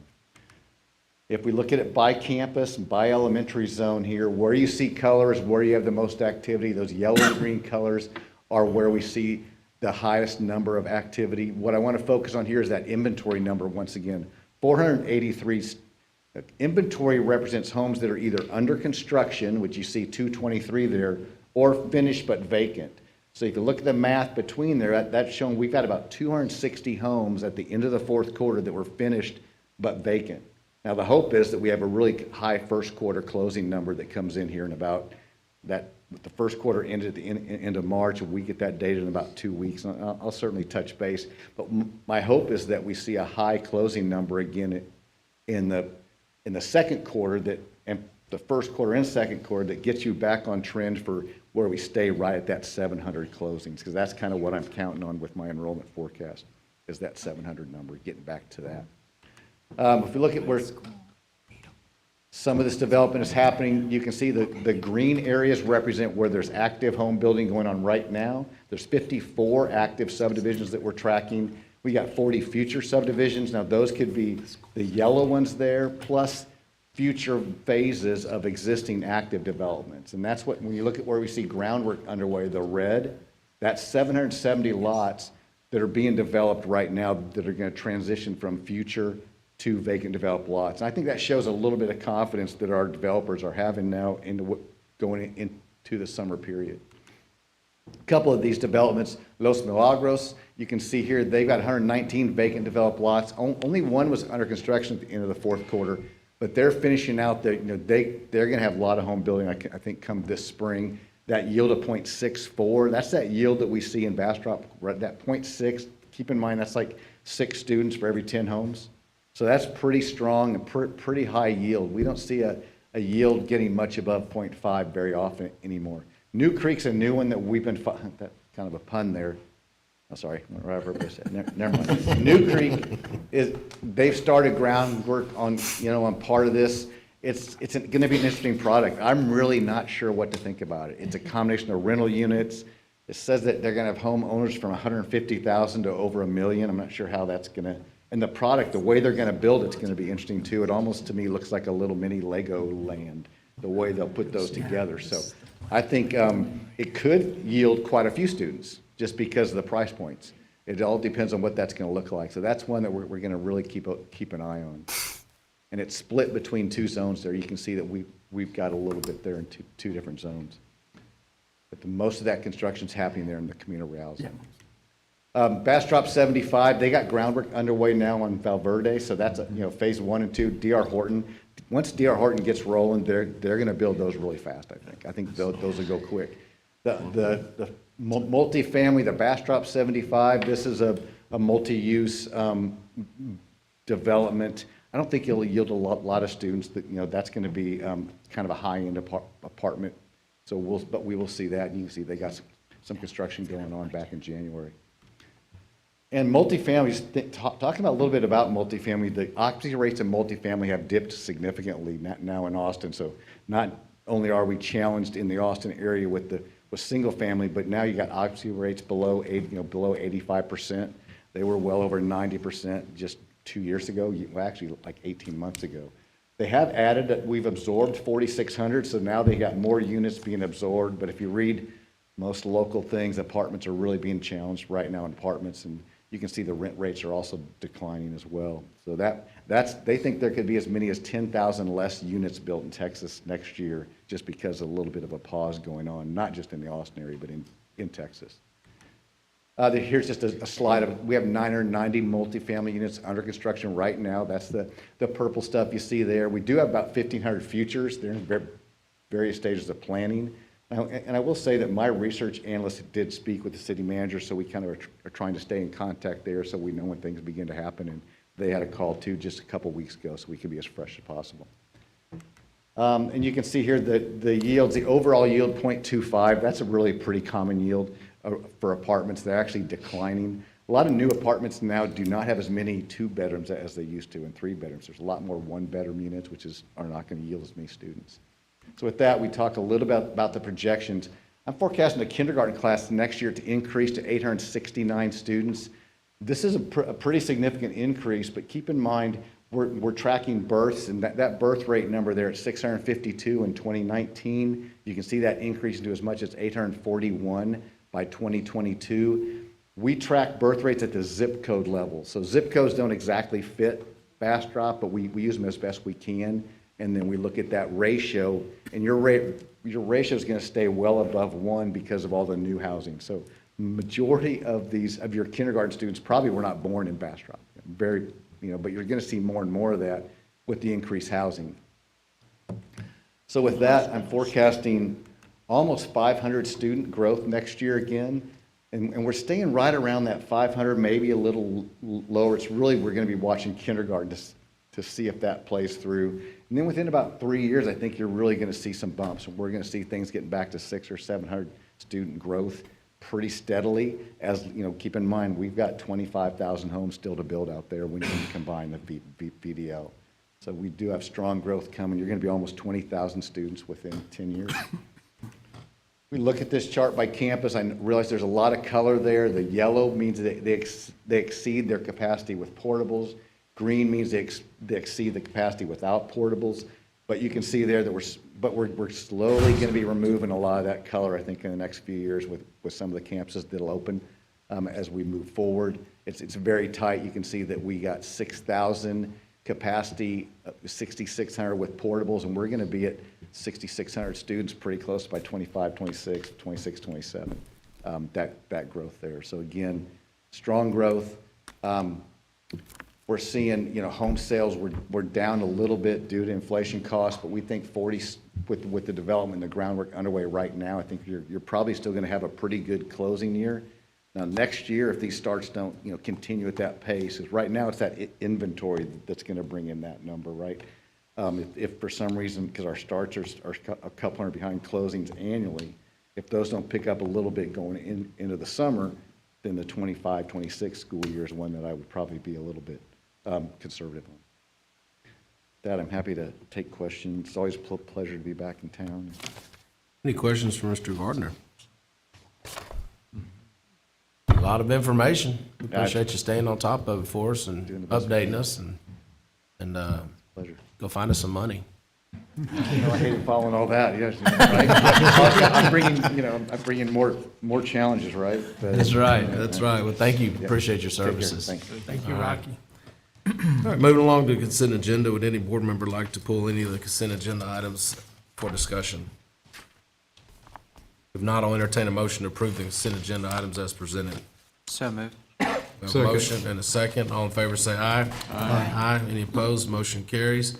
All right, moving along to action items, consider adoption of BISD prevailing wage scale for 2023 bond projects. Lee Raspberry is our presenter here, our Director of Construction and Planning. Welcome, Mr. Raspberry. Good evening. Mr. President, members of the board, Superintendent Edwards.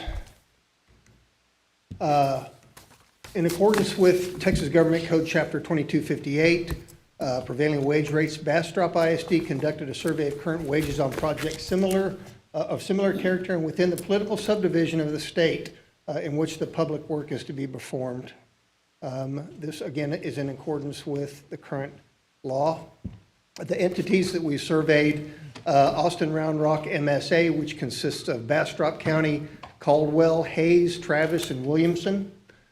We also used numbers from rural capital WDA, again, Bastrop County, Blanco, Burnett, Caldwell, Fayette, Hayes, Lee, Llano, and Williamson. We used current prevailing wage rates from Elgin ISD. We also used current prevailing wage rates from Bastrop County and the city of Bastrop.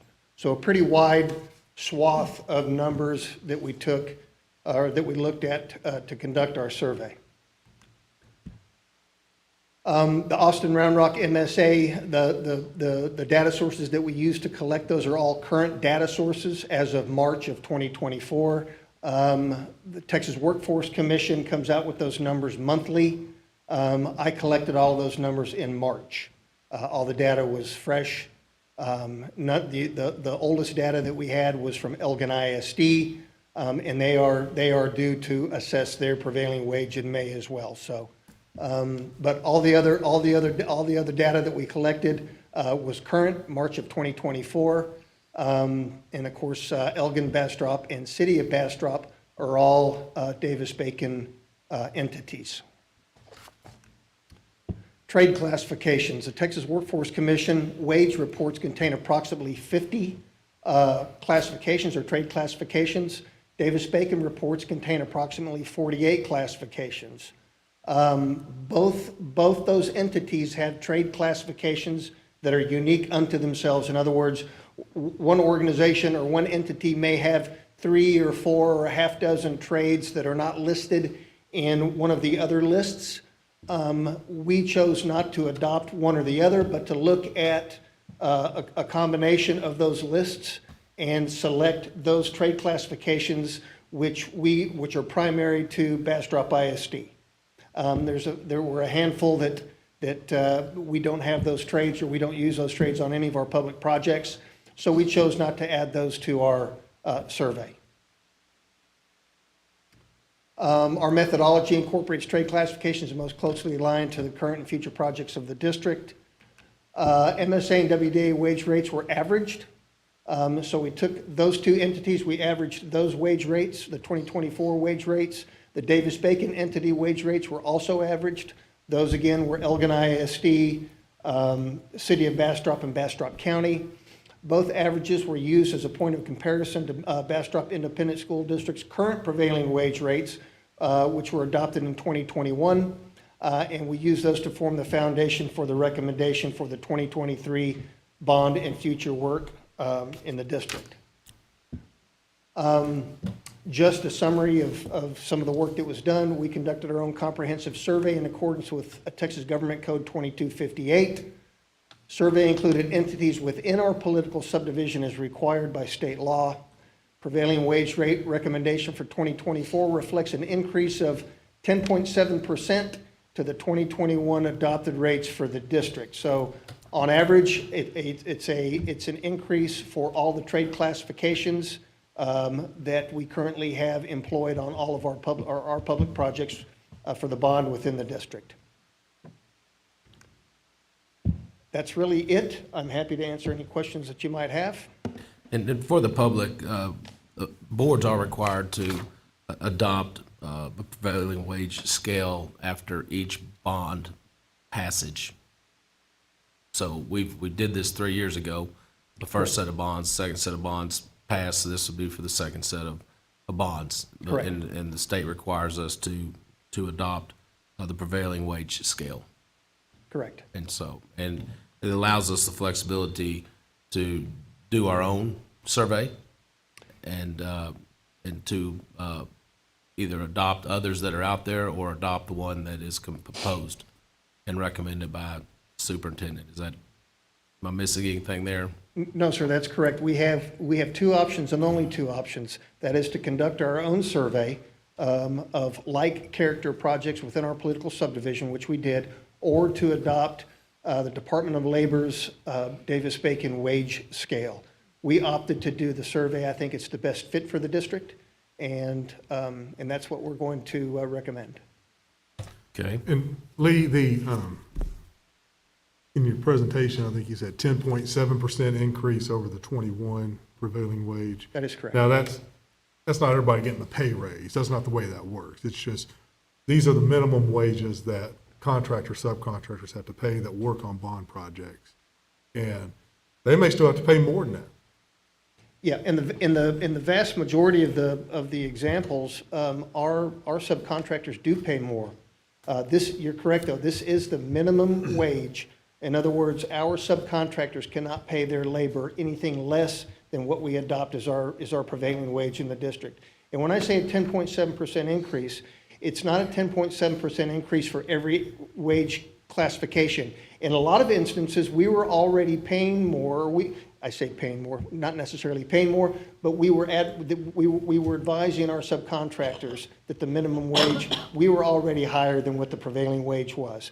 Those particular trade classifications, we didn't move. We didn't reduce them to come back down. We kept them where they were at.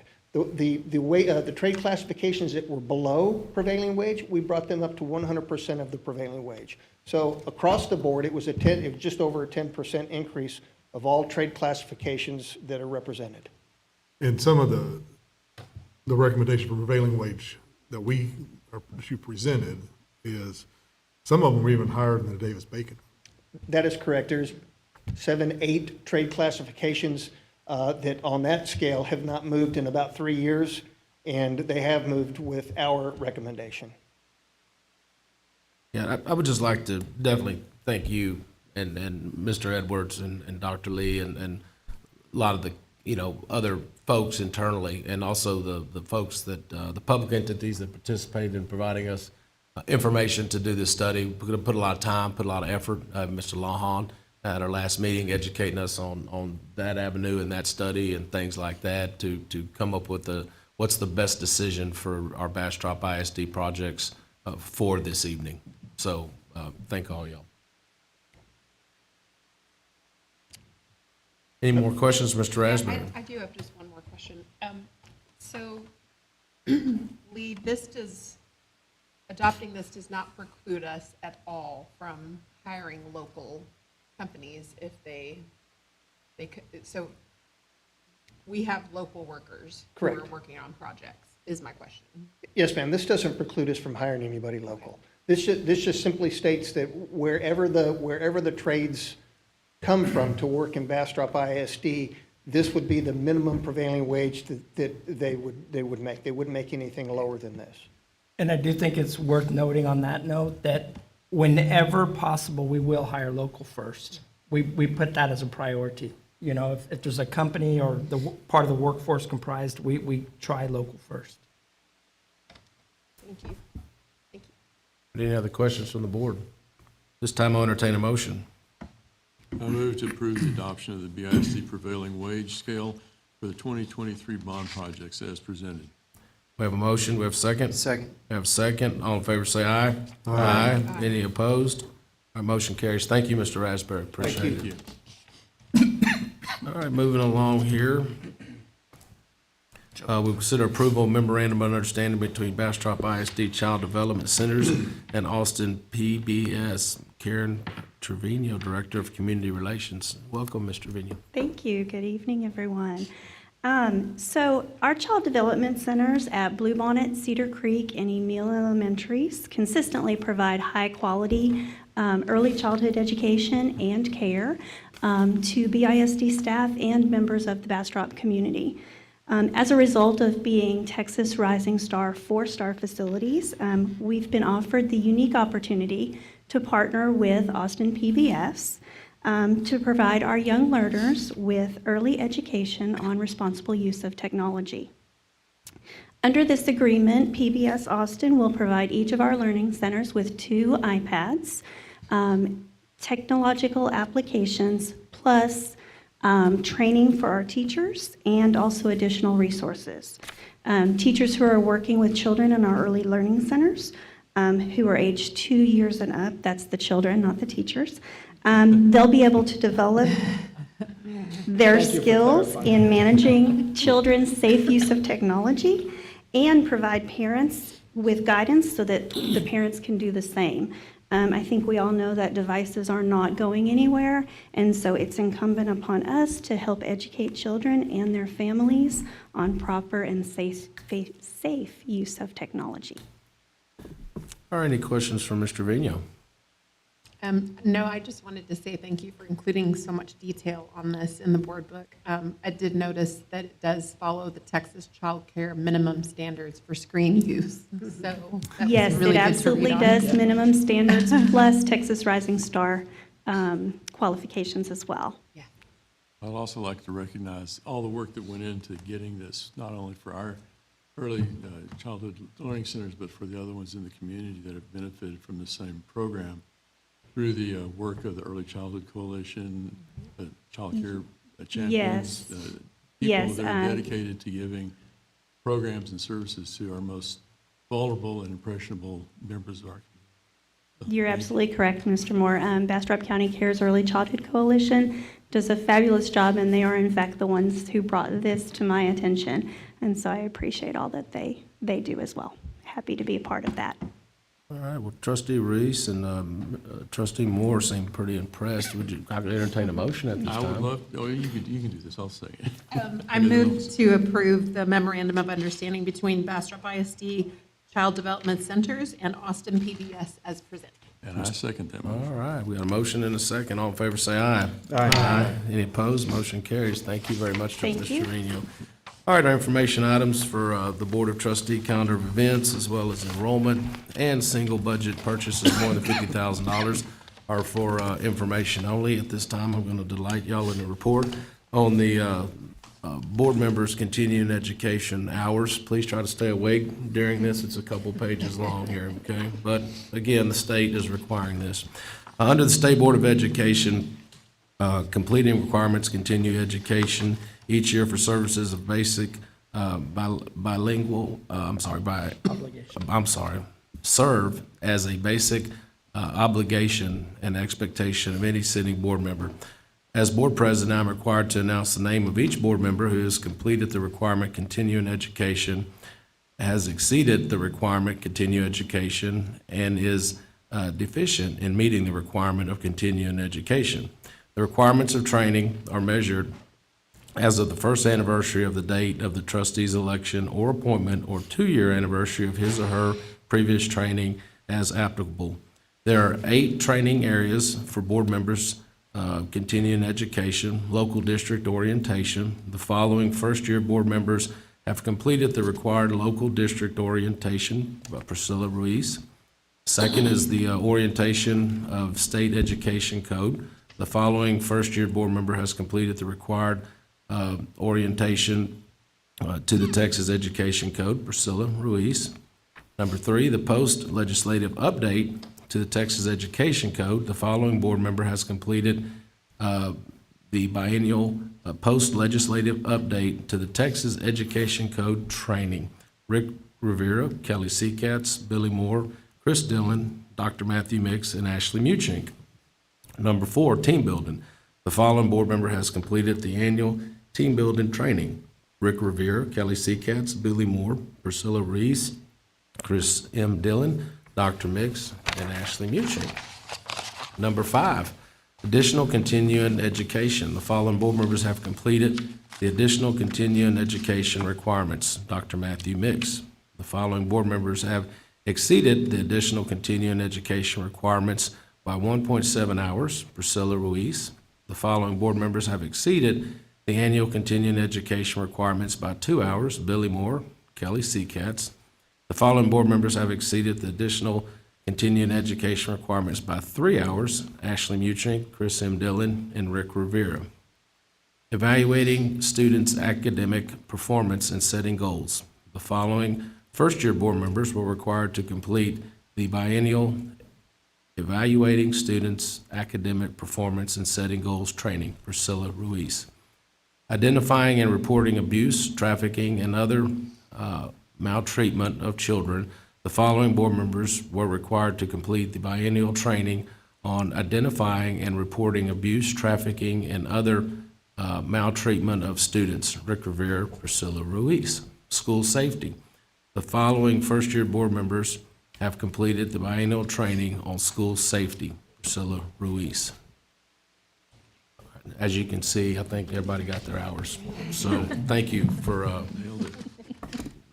allowing me to read that.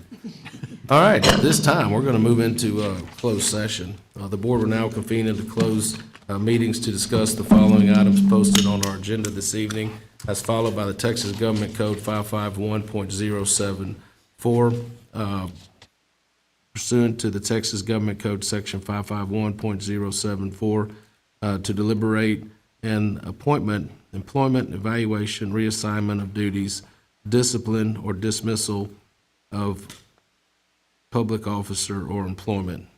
Any action the board wishes to take as a result in discussion in this closed session will take place after the board reconvenes into open meetings. And it is now 7:45 p.m. We'll go into closed session.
All right.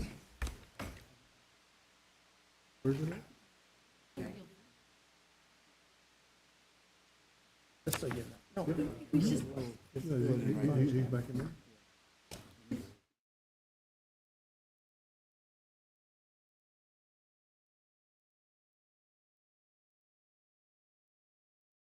Here you go. You ready? All right, it is now 8:03 PM, and the board will now reconvene in the open session. This time, I will entertain a motion. I move to approve the term and probationary contracts for teachers as recommended by the administration as presented. We have a Second. motion and a second. All in favor, say aye. Aye. Aye. Any opposed? Motion carries. Is there any objections to adjourning this meeting? Dr. Lee, can we adjourn this meeting? Okay, the meeting adjourned. Thank you. Not only yes, but I think